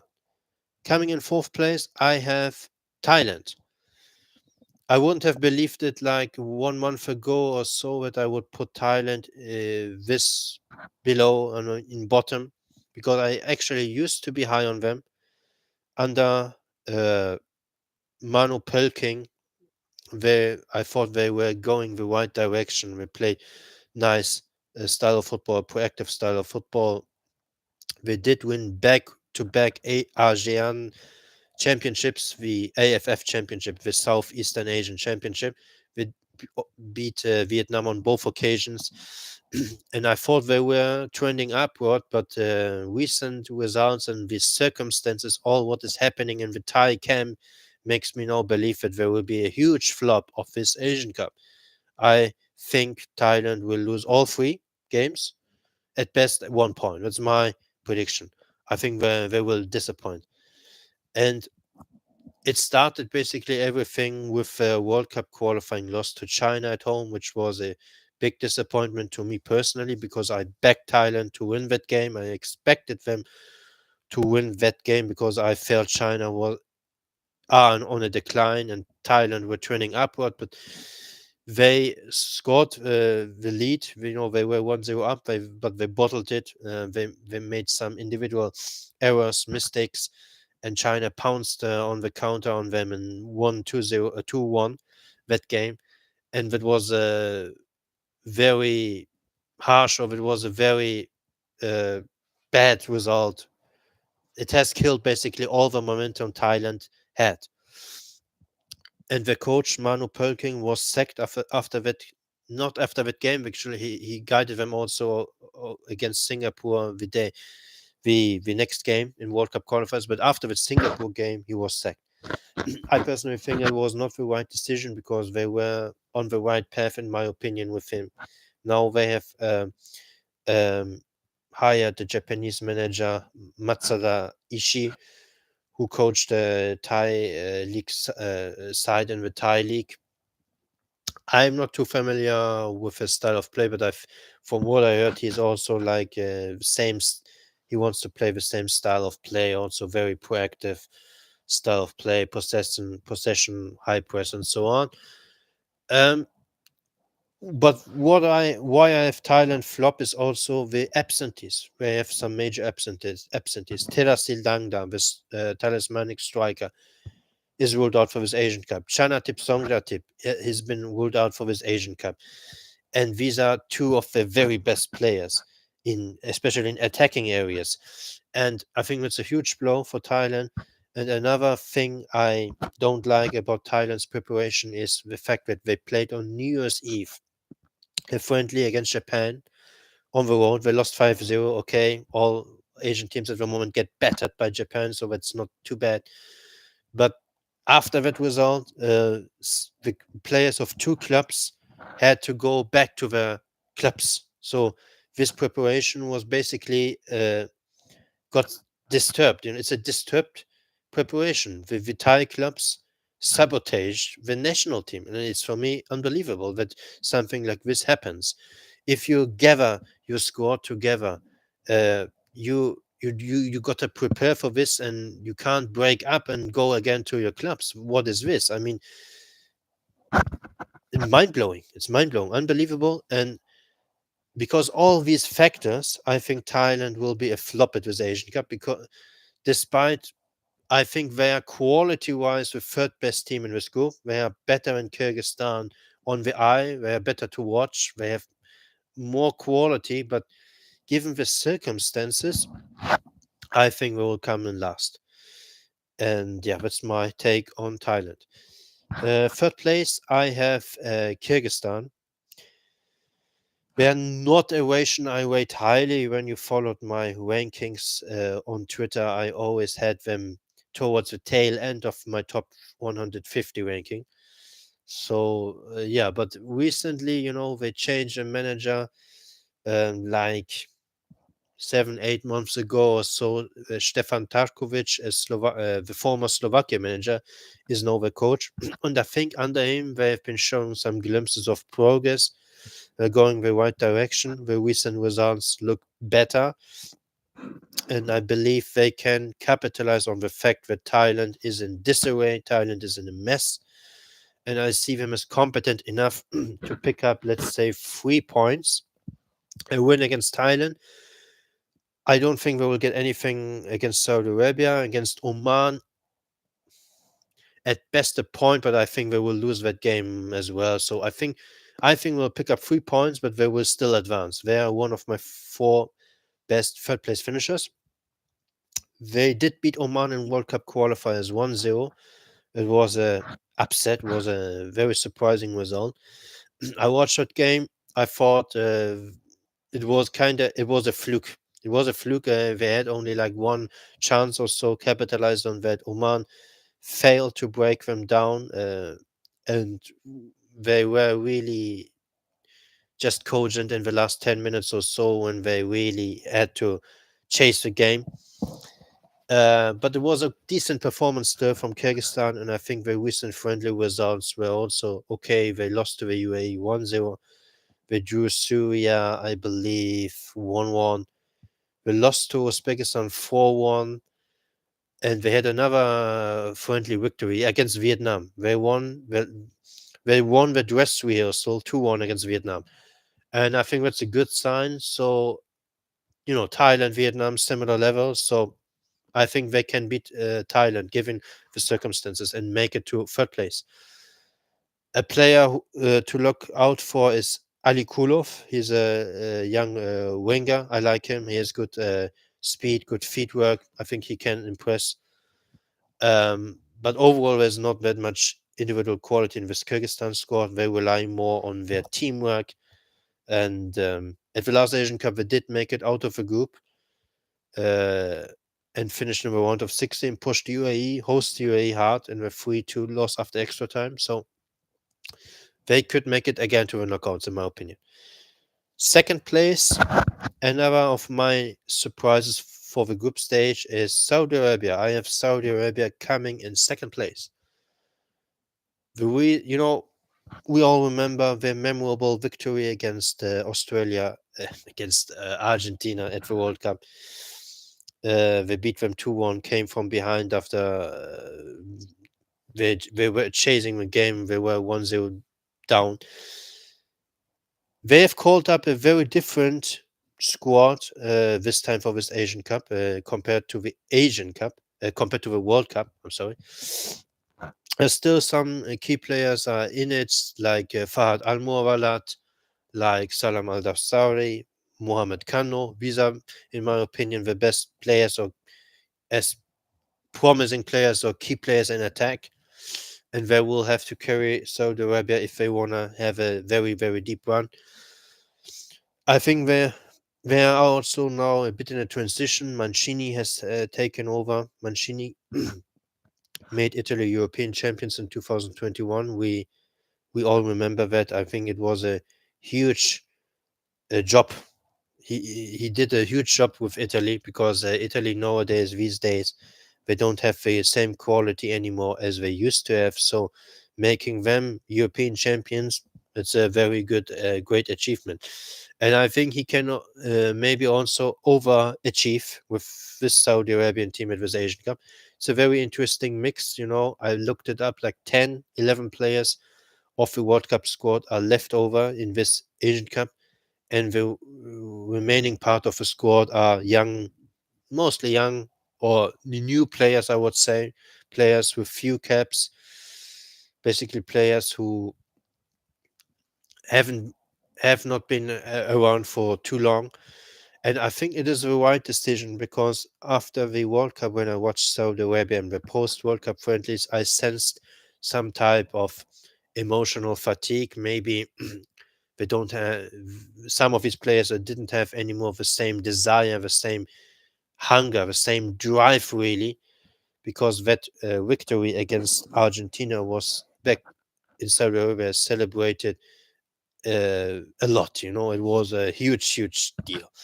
And yeah, they are under Mancini. They are also trying to play on the front foot, more possession-based style, press high up the pitch. I watched some friendlies where they really played with high line and they got exposed. I remember against Mali, they got badly exposed in a friendly. When we played high line, we conceded, I believe they lost 3-0, 3-1 or 3-1 to them. Could have arguably even 4 or 5. Um, but there's still quality in the Saudi Arabian national team, and this is an Asian Cup on West Asian soil, so you can't write off Saudi Arabia. It would be a huge mistake. I think Saudi Arabia, they have a lot of incentive to prove that their World Cup performance was not a fluke. Yes, they didn't make it out of the group, but they beat Argentina and pushed also Poland very hard. Were probably unlucky to lose that game. And the next Asian Cup is also in Saudi Arabia, so they have extra incentive to show themselves at this Asian Cup, so they can go into the next Asian Cup with the mindset that they could win it. So I think they might surprise people at this Asian Cup. But given they're in a transition, they've called up many new players. I think they might have a rough start. They will play Oman on the first match day, and I think Oman has what it takes to upset Saudi Arabia in that game. I could see like a 1-0 Oman victory. Oman did also impress in a friendly, but I will talk later about them. So I think Saudi Arabia could have a bad start, but I think they will bounce back in the group stage and they will regroup and then they will grow into the tournament. They will build momentum. That's how I feel Saudi Arabia will do. That's all I have to say on Saudi Arabia. First place, another of my surprising calls is Oman. I was very high on Oman like 6 months ago. I believe they had a very decent, very good World Cup qualifying. They had a 1-0 upset victory on the road against Japan. They beat the likes of China, Vietnam, and so on, but it was not enough for them to make it to the intercontinental playoffs. They just missed out. Actually, they finished only 1 point adrift of Australia, if you believe it or not. I mean, Australia was not convincing at all in that World Cup qualifying cycle in Oman. They were close. After that, at the Gulf Cup, they finished runners-up, lost the Iraq to Iraq, hosts Iraq after extra time. Showed some strong performances in the process. At the CAF Nations Cup in summer 2022, the CAF Nations Cup 2023, I'm sorry, it was last year. They disappointed. I think they were beaten by Uzbekistan 3-0 in a game, and they didn't put a fight whatsoever in that game and was disappointed by that performance. They did also lose to Kyrgyzstan, as I said, in World Cup qualifiers, but I think it was a fluke result. It was not the result was not reflecting the game, I think. So there are some setbacks in recent past, but I'm still high on them, and I think they can be or they will be a dark horse for this Asian Cup. The reason is because in the last two friendlies they seem to pick it up again. They beat China 2-0. And they beat the UAE on the road 1-0 in a friendly, and I watched a full 90 minutes of that game, and they did impress me in that game. That was with the good old Oman, really, of World Cup qualifiers I saw, really. And compact shape in defense, play on the break. All these players were solid and fast. They have good movement. There's good cohesion, there's good chemistry in this team. And I think with this Asian Cup being in West Asia, they can be a big surprise It was Asian Cup. They are coached by Branko Ivankovic, a Croatian manager, and he's been coaching them since like 2 years or so. And I would say his spell has been successful.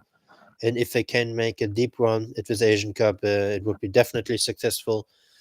And yeah, I think recent friendly performances made me again believe in this team that they can play a major role at this Asian Cup. I'm picking them for first place as a surprise in Group F. And yeah, these were my group stage predictions. I will make again a quick pause. I will be back in a minute.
So I'm back. I'm sorry it took a little bit longer because I told myself I gotta prepare a tea um, because I'm really thirsty. Speaking so much, I'm not used to speaking so much. Um, you know, we will pick up where I left off. I was through the group stage. I will repeat now very quickly my group stage standings and which teams I have going through. Group A, Qatar first, Tajikistan second, China third and advance, Lebanon fourth. Group B, Uzbekistan first, Australia second, Syria third and failed to advance, and fourth India. Group C, Iran first, Palestine second, UAE third and to advance, and Hong Kong last. Group D, Japan first, Iraq second, Vietnam third and to be eliminated, fourth Indonesia. Group E, South Korea first, Jordan second, Bahrain third and to advance, and Malaysia fourth. Group F, Oman first, Saudi Arabia second, Kyrgyzstan third and to advance, and Thailand fourth. These were my group stage predictions. I have thought a lot about that. Hopefully I will get most of these right, but I don't have a crystal ball. As I could be wrong, on several of these easily. I mean, you never know. Um, let's go now through my knockout bracket. I have it on my mobile phone. I will have to look up. So, based on the predictions I gave, my round of 16 clashes would be like this: Tajikistan against Palestine. Tasty. It's a very even match and two dark horses right there. Japan against Bahrain. Uzbekistan against China. Oman against Jordan. Iran against Kyrgyzstan. South Korea against Iraq. That's also interesting. Qatar against the UAE. That's also a rivalry and very interesting. And another banger, Australia against Saudi Arabia. I mean, if my predictions were to come through, we would be gifted with several tasty, tasty matchups. Look at this. I mean, most of these games are very evenly matched. It's very interesting. I hope it would pan out like this. Um, yeah, round of 16. Okay, first round of 16 matchup: Tajikistan against Palestine. Yeah, I will have a surprise quarterfinalist, a team not many people would back to make it that far. Tajikistan are the younger side. I think they will have more energy. They have a more energetic side than Palestine. As much as I like Palestine, and I think we will have extra incentive to do well given the political circumstances, political situation with Israel and all that, they will be fired. They will be up to perform very well at this Asian Cup. But if from a footballing point of view, from a footballing perspective, I rate Tajikistan slightly higher. I think there's more to them in attack. They have more, their attacking game is more refined or more polished. Palestine, they do have Oday Dabach, but despite having him, they don't score goals practically. They would make it this far because they have a very solid defense. We saw in friendlies they kept Saudi Arabia to a clean sheet, lost only 1-0 to Uzbekistan the other day. But I think this will be the breakout tournament for Tajikistan, and I have Tajikistan advancing to the quarterfinals. A certain guy with the name of Kai White if he ever will watch the stream, I'm not sure. Will be happy now because he has been hyping up this team for a while. At first, I was like, no, they don't have it, and but really, they started to pick it up in the last 6 months or so. I have become more interested in this team. I'm impressed now by this team, and I think given the path they have, a quarterfinal run is possible for them. And I'm going for it. I'm predicting that. I think even if they would come up against the UAE, in case the UAE would finish second in their group, I think Tajikistan would still stand a outside chance to beat the UAE. So it doesn't matter that much. Probably if they get like a predicted Palestine, the odds would be even greater. So I'm predicting them. As I said, they finished runners up of the under 17 Asian Cup in 2016, and it's the same crop of players. And I think they will break out, they will impress at this Asian Cup. Debutants to make the quarterfinals is a huge call, I know, is a bold prediction right there, but I'm going for it. I'm just going for it. I think if there's this really unexpected quarterfinalist, it's going to be them, given the path, their trajectory, and everything. Next round of 16 clash, I mean, I will not speak, I will not be speak so much on this Japan against Bahrain. Bahrain, I mean, yeah, I think in the current state of form, they can be happy to make it this far. And Japan, they will, of course, destroy Bahrain. I could easily see this being a 4-0 or so. And yeah, Japan will move on to the next round. Next round of 16 clash is Uzbekistan China. Another very straightforward one, in my opinion. I watched these two teams face each other in a friendly not too long ago. It was like 3 months ago or so. Uzbekistan didn't field even the strongest 11, had a couple players missing or fielded some French players. Despite that, they won 2-1 on the road. They came back from behind, and China didn't sniff much in that game. China somehow scored a goal, but other than that, they were very passive and they were on the back foot all the time. Uzbekistan were really on a rise, and I will back them to beat China. I think they won't struggle in this one. Next matchup, Oman against Jordan. I labeled Oman as a dark horse for this Asian Cup, so I gonna back them to edge past Jordan, and I think they will do that convincingly. Maybe it will be close scoreline, but I think on the pitch they will look the better side. I just see them as more solid defensively. They don't allow many goals. Jordan concede goals left and right, and I think Oman they got this in the back. So Oman to make my quarterfinals. Next up, Iran against Kyrgyzstan. A bit surprising matchup, maybe not a matchup many people would expect. Of course, Iran will get the better of Kyrgyzstan. I think this is very predictable, very easy. I think Kyrgyzstan they would be happy to make it this far. I think they are slightly worse than 4 years ago. So getting to the stage again would be a good success for them. Next up, South Korea against Iraq.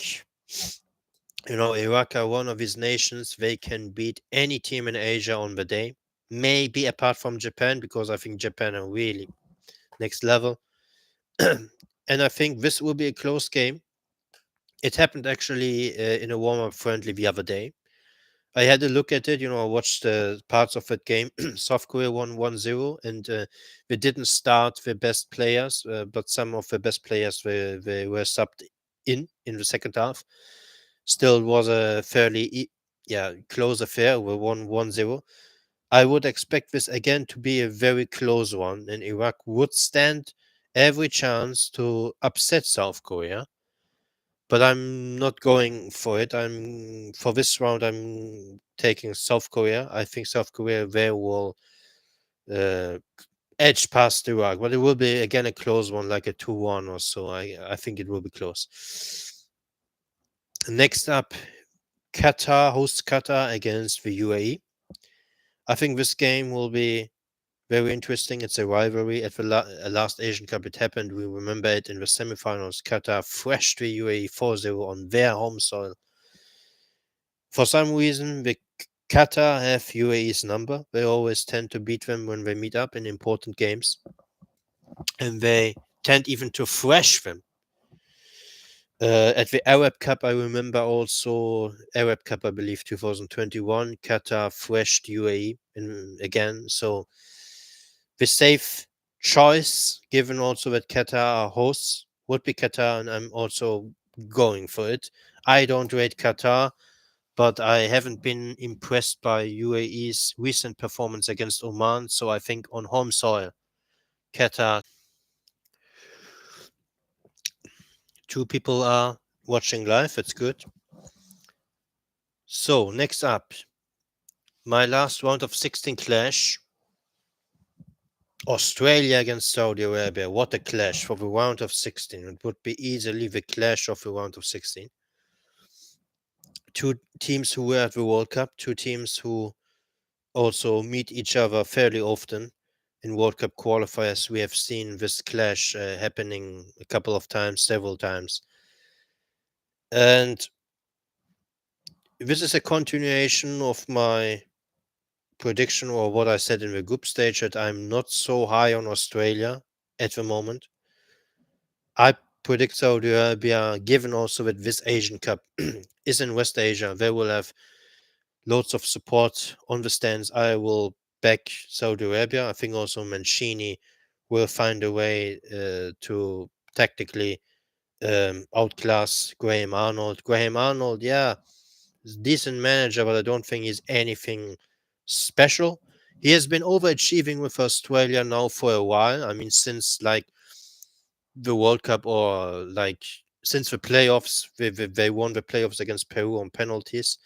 They have been overachieving a little bit. I mean, according to compared to the individual talent they possess, and I don't think this will last forever. I think they will eventually run out of luck. And if they would finish second in my predictions, they would come up against Saudi Arabia. Yeah, and I think Saudi Arabia, I think they will come to life in the knockout stage. That's what I feel will happen. And I'm predicting them to beat Australia. Will be, of course, a close one. I mean, could be easily penalties or extra time. So, but this is a bold prediction I'm gonna make that Australia won't get anywhere near the semifinals. I think they will exit either in the round of 16 or the quarterfinal stage. That's my take. So this leaves us with the following quarterfinals: Tajikistan against Japan, Uzbekistan against Oman, Iran against South Korea, host Qatar against Saudi Arabia. So the first one, fairly straightforward. Tajikistan, they have done a good job to get this far in my predictions. We'll see whether they can turn it to reality. Japan will, of course, have here easy time. They will make light work of Tajikistan. I won't give any scoreline predictions also, but I think they will win this one easily. Yeah, there's not much, just anything to say. I think Japan straightforward. The next quarterfinal is Uzbekistan against Oman, two dark horses. Um, I'm picking Uzbekistan for this one for the reason that they have been more consistent than Oman lately. I think Oman on the day they can beat Uzbekistan as well. I mean, it's a very even matchup, and I think it will be definitely closer than how it was at the Qatar Nations Cup. At the Qatar Nations Cup, like 6 months ago or 7 months ago, Uzbekistan uh, dismantled Oman, basically won 3-0 easily. I think Oman will at least put up a very good fight in this one. But if I had to give a prediction, my prediction would be in favor of Uzbekistan. I think they have a younger squad, more energetic squad, more promising talents. You know, some of the players play already in the European leagues. A player like Abuzbek Fayzulayev is a player to watch out for. He plays for ZSK in Moscow. I think he could shine at this Asian Cup, 20 years old, and he's labeled as one of the best young players in the world. And I think just the whole trajectory they've gone in the last 2 years or so under Selečko Katanec. They beat teams like Cameroon, they drew Mexico, they put up a good fight against the USA, they drew Iran. They had many impressive results. They are definitely on upward trajectory, and they are my shout to be the surprise semi-finalist of this edition, Uzbekistan. So that's my prediction. I think Oman they would have done all right. They would have done very well, actually, if they would get this far. Quarterfinal stage is unprecedented. They never made it this far. The best performance up to this day is a round of 16 finish in 2019. And they had some group stage exits, I believe, when the tournament was played in a 16 team format. So I think a quarterfinal finish is good for Oman.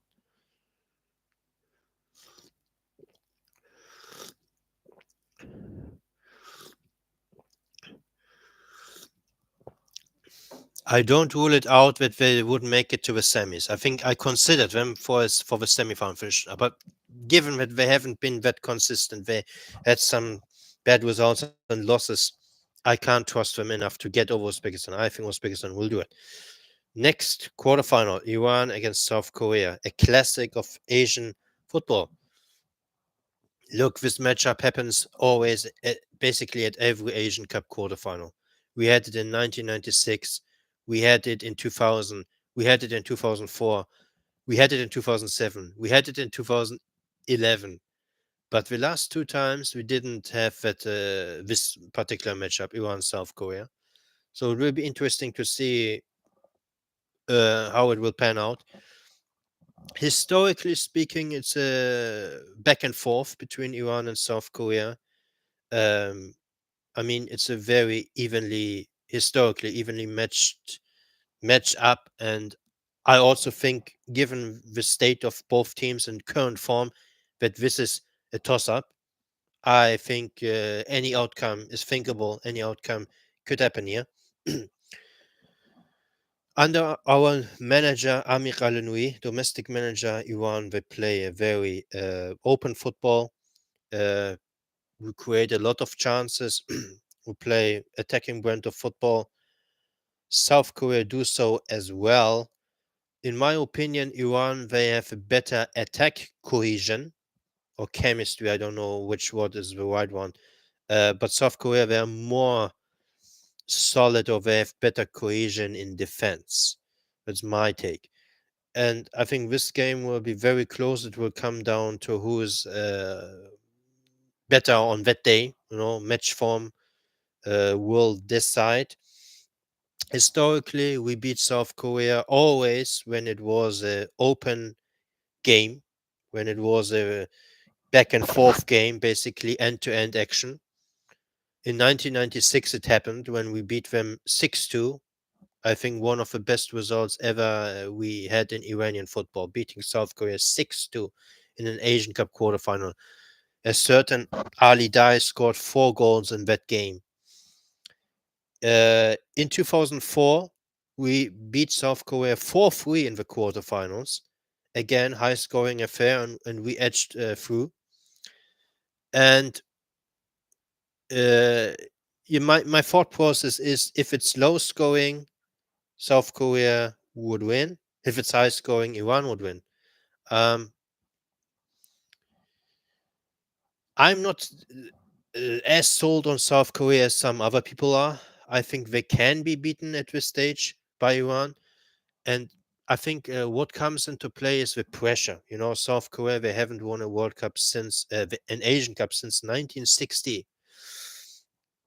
They are going into this with high expectations. I know, as a matter of fact, Korean fans hope for the trophy. They expect at least a final finish.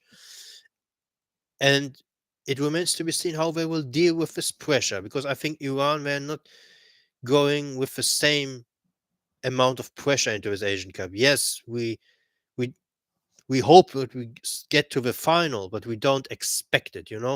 But this crop of players, Iranian players, they are now This is their prime, or we could argue they're maybe even slightly past the prime. And this is the last opportunity for them to do something at an Asian Cup and to at least get to the final. And I know as a matter of fact, that there's a bet going on between this current generation of Iranian players and the 1996 and 1998 generation, because as of now, many people still say that the 1996, 1998 generation is the best generation Iran had in modern times, or even all time ever. Even though we won 3 back-to-back Asian Cups in the 60s and 70s, that's not worth that much, because back then only like 4 or 6 teams participated at the Asian Cup, or 8 teams or so, and football was just not widespread over the world. So if we put this aside, there's a bet going on, and if this Iranian team reaches the final, that's the bet, then they are the best generation ever Iran had. That's the bet, basically, with the 1996, 1998 generation. It was a great generation, by the way. We should have arguably won the 1996 World Cup. We got a little bit screwed by refereeing, based on what I heard. We thrashed South Korea in that Asian Cup. In the 1998 World Cup, we beat the USA. We gave Yugoslavia hell. We lost 1-0, but we outplayed them, actually, if you watch the highlights. So it was a great generation. I'm backing Iran in this one. I'm going for it. I'm just going for it. Because I think this matchup is genuinely 50-50. I don't buy into the narrative that South Korea would be significant favorites. At best, maybe slight favorites, because of some of the players they have on the roster. But I think as a whole, as a team, we can match up with them. We can beat them on our day, of course, if we show up. I think really, if Taremi and Azmoun, if they have a good Asian Cup, if they perform well, we can beat South Korea. That's my take. So I'm going for this take. I'm going Iran to make the semifinals. South Korea, unfortunately, they're hurt.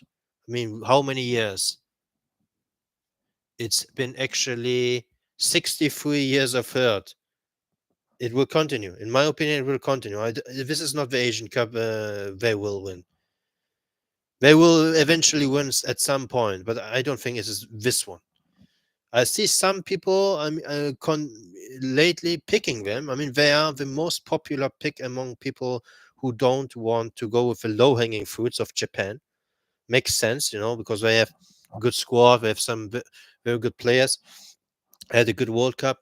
But I think they won't deal with the pressure of going into this Asian Cup with a big goal of winning it, and actually also quite many people picking them, to win. I mean, what means many, but they are the second favorites. I've seen, based from the predictions, if people don't pick Japan, they pick South Korea to win. So I think we can get past South Korea. And put it this way, if something is 50-50, bias comes into play. And my bias is with Iran, because I'm Iranian, so I'm going to pick Iran. This leaves us with the following semifinal matchups. Japan against Oman. Japan against Uzbekistan. Japan against Uzbekistan.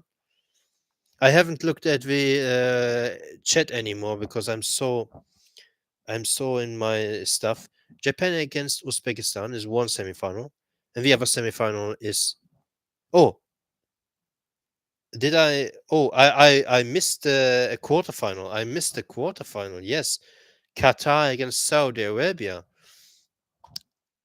I mean, Qatar, they are not the same team as they used to be in 2019. I think they would have done decently well to make it this far to the quarterfinal stage.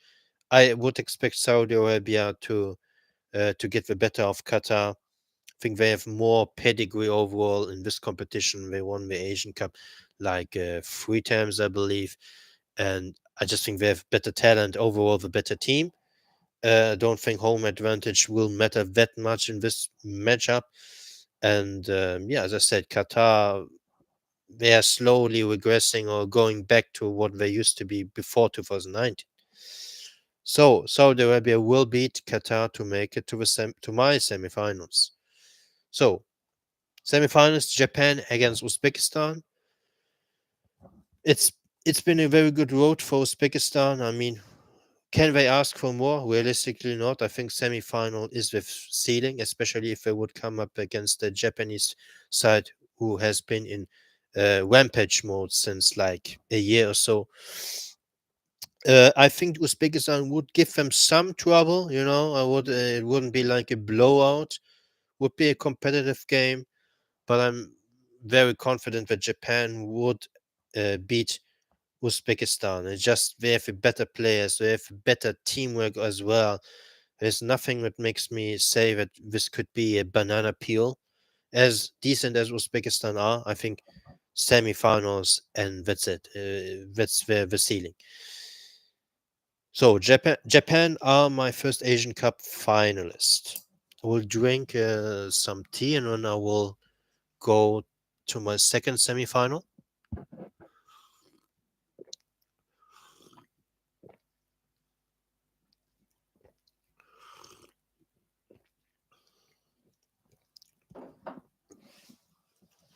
Second semifinal, maybe not what many people would predict or expect.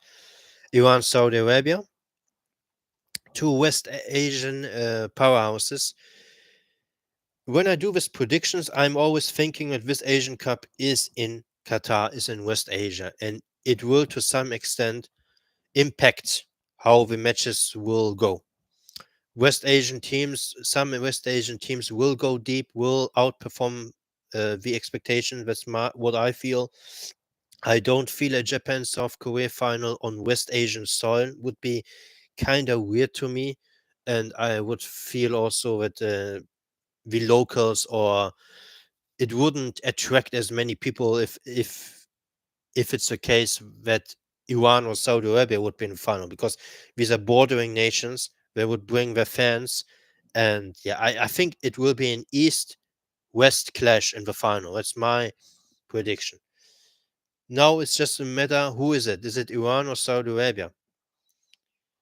You know, historically, Saudi Arabia, they have our number. I believe we have a slightly negative record against Saudi Arabia. I believe one of the very few nations, or actually the only nation in Asia, we have a negative record against Saudi Arabia. They are our arch rivals, you could say. They used to be on the political stage, and maybe this now has a bit changed, but they're still footballing wise our rivals. So they do also see us as our rivals, I would guess. I'm not sure, but I would think so because uh, same region. And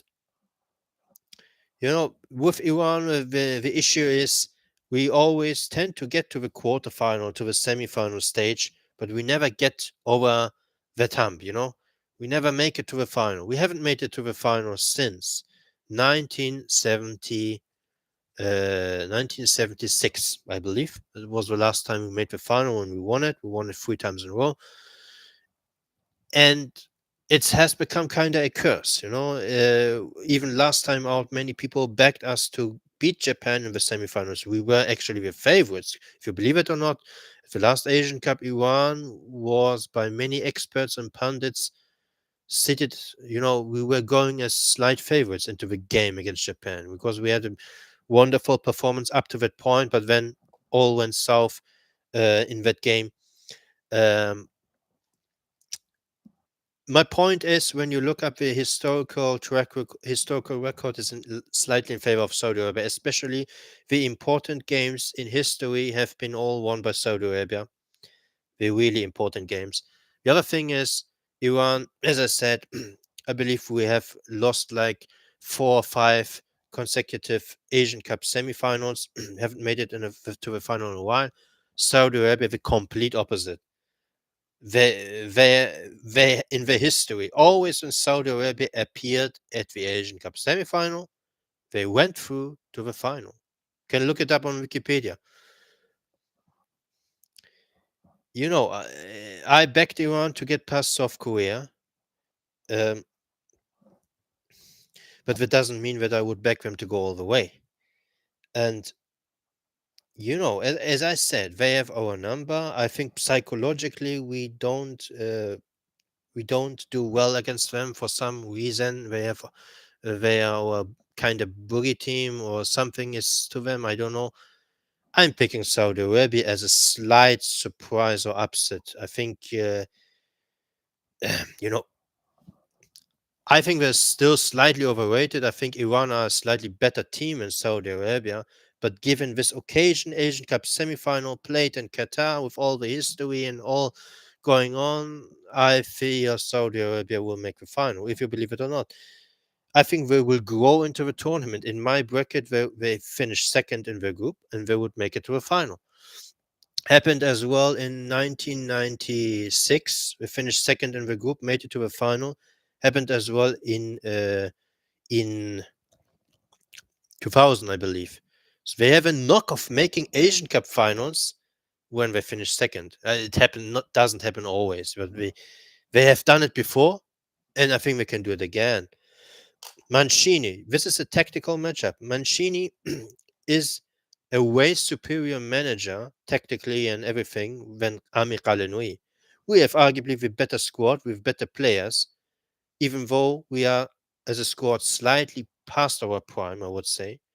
I don't think we are still in our prime. I think prime Iran was 2018, 2019. That was prime Iran. We are still good enough to beat South Korea on our day or any Asian team apart from Japan, I would say. But do we have enough legs to really back it up and to go all the way to the final? That I'm still doubting, and I'm not going against history here. So I will pick Saudi Arabia.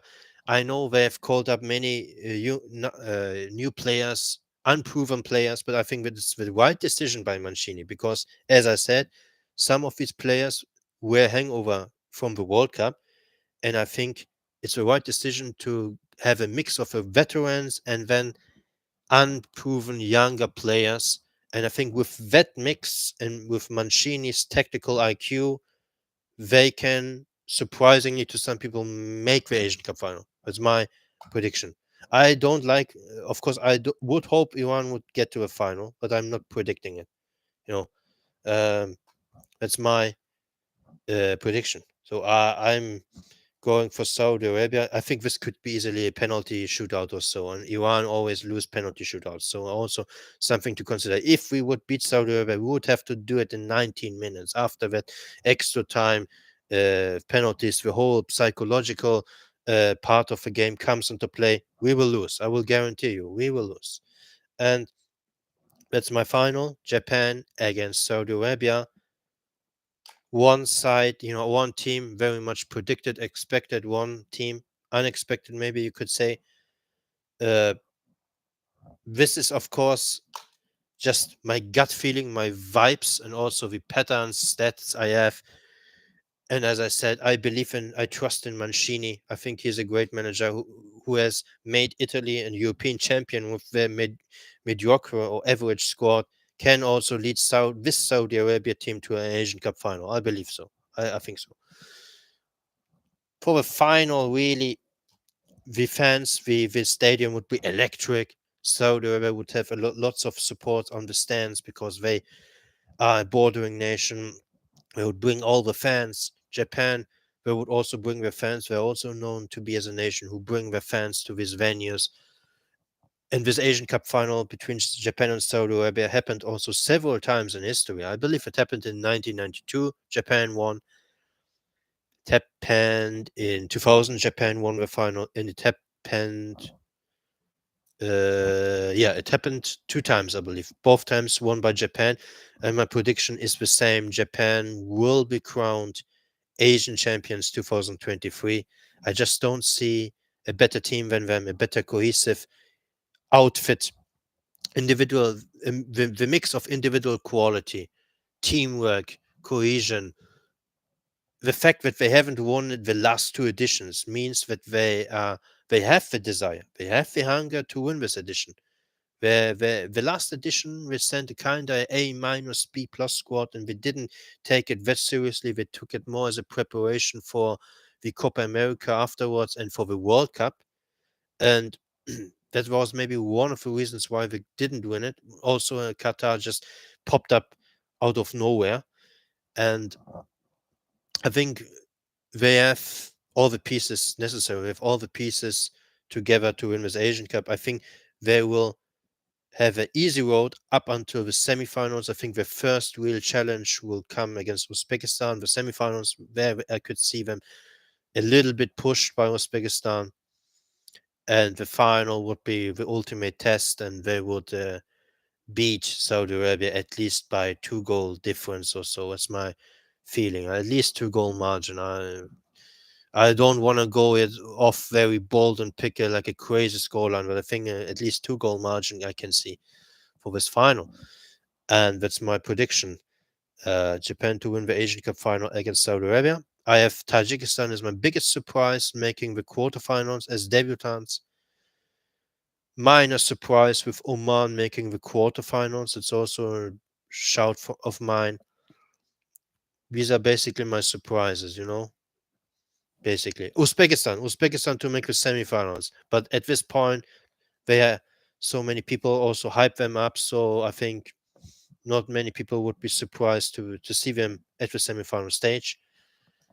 I will, for now, not give any prediction for top scorer, MVP, and all this stuff, best goalkeeper, because I haven't thought about this yet. But I will think about it, and because of the prediction contest, I will organize on Twitter. I hope some of you guys will participate. Uh, I will give my award winners as well. But as of now, I haven't thought through this. I will look at the comments and look what you guys have said to my predictions or in general. I will just look. Damn bold. I think Iran will top the group with 9 points. Yeah, I agree. I think 9 points is attainable for us. UAE finish ahead of Palestine with 4 points. Better goal differential, so opposite of me. Possible. My thinking behind putting Palestine maybe second was they benefit from the fact that they play Iran first, and Iran play without Azmoun in that game. But we will have Azmoun and Taremi striker partnership against the UAE, so that increases the chances for us to score more goals on UAE. But of course, UAE overall they are more solid of a team in Palestine. So I can see you're going basically with a logical maybe prediction. I have a little bit an upset. I have an upset. Contenders, yeah, not favorites. Yeah, you could say for Iran. I mean, the only real favorites are Japan. The only real favorites. The rest step level below. After this Asian Cup, Iran's golden age is over. Yeah, I'm afraid it might be as you said, because I haven't seen the young generation, that crop of players emerging as of now. We know we have some players like Hussein Nejad, Hasbavi. We have Sayed Manesh, but his form has been iffy, and he's been benched by Hull City. So it doesn't look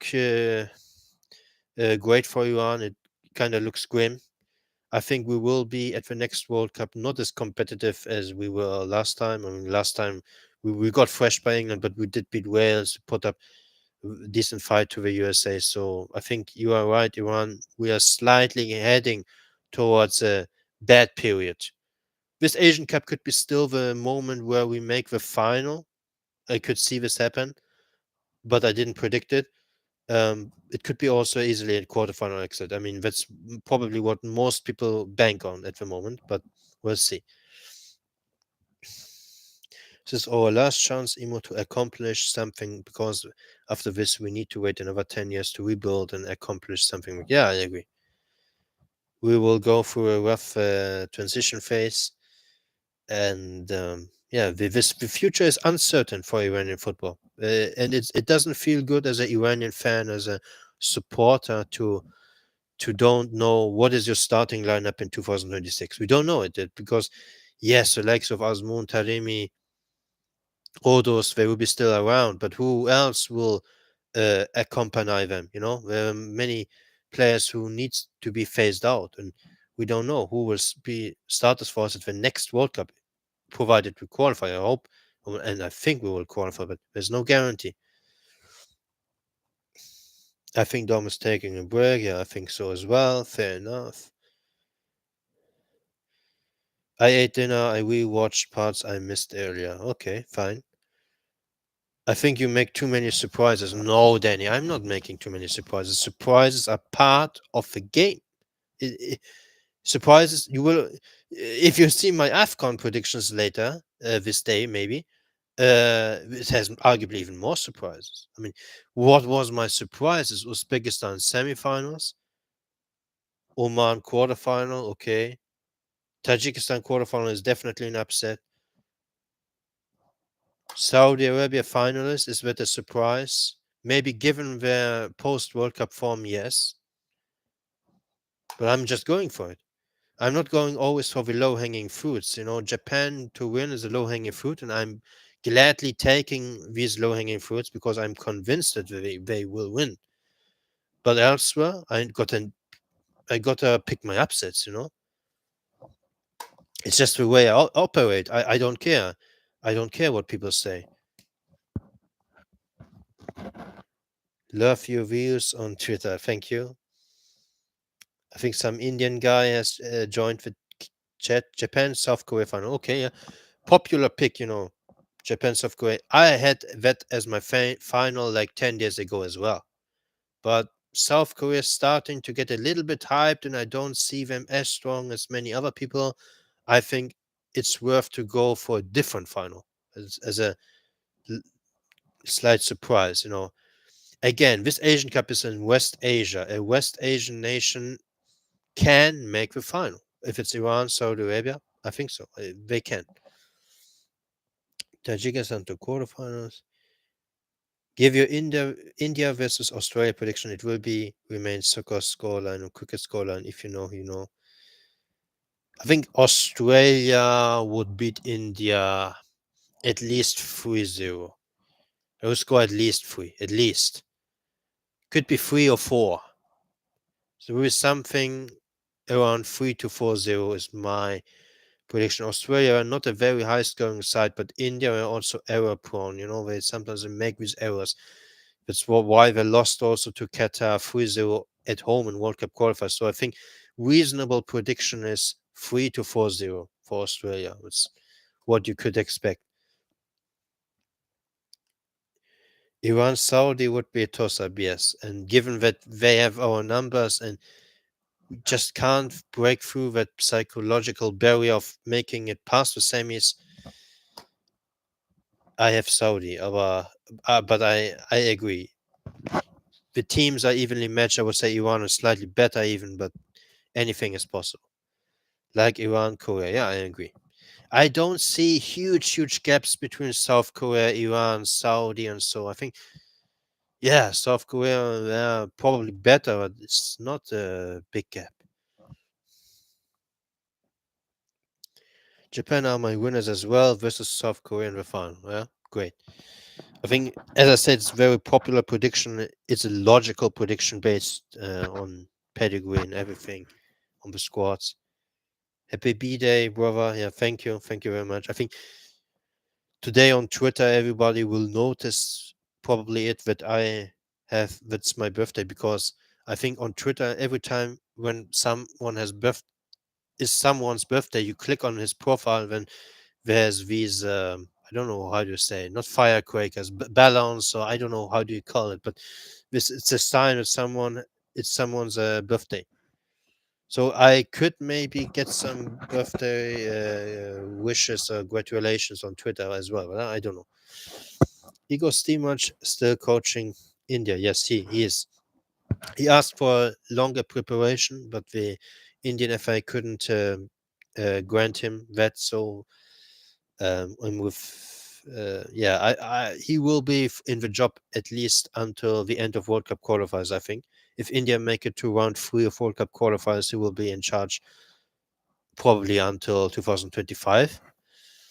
And yeah, but if they're in a favorable position from on, but if they get knocked out, I think they would yeah, I think when his contract runs out or something like this. So I'm not sure, but they will probably go pick a different manager. So I'm not seeing many new chat messages. So I would, if there are not any questions, I would wrap up the stream. Given also that it's been going on since 2 hours and 35 minutes almost. I will do the work and put some timestamps in the comment section for the people who just want to check out my opinion on particular teams or on particular groups. Because I think in modern days, these days, nobody of us, at least not the people who have a full time job, have the time to check out a 2.5 hour long video. I think is basically impossible. So yeah, I will do the effort, put timestamps down below. This Asian Cup is not as hype as 2019 anymore. I don't know why. Yeah, it could be. Yeah, it could be. From an Iranian perspective, certainly not, because back then we had arguably a better chance to win it. We had a better team. Our players were still in the prime, definitely. This time, could argue slightly past the prime. And also, apparently, there's not that much advertisement for this Asian Cup. So, yeah, I kind of agree. It's not so much hyped.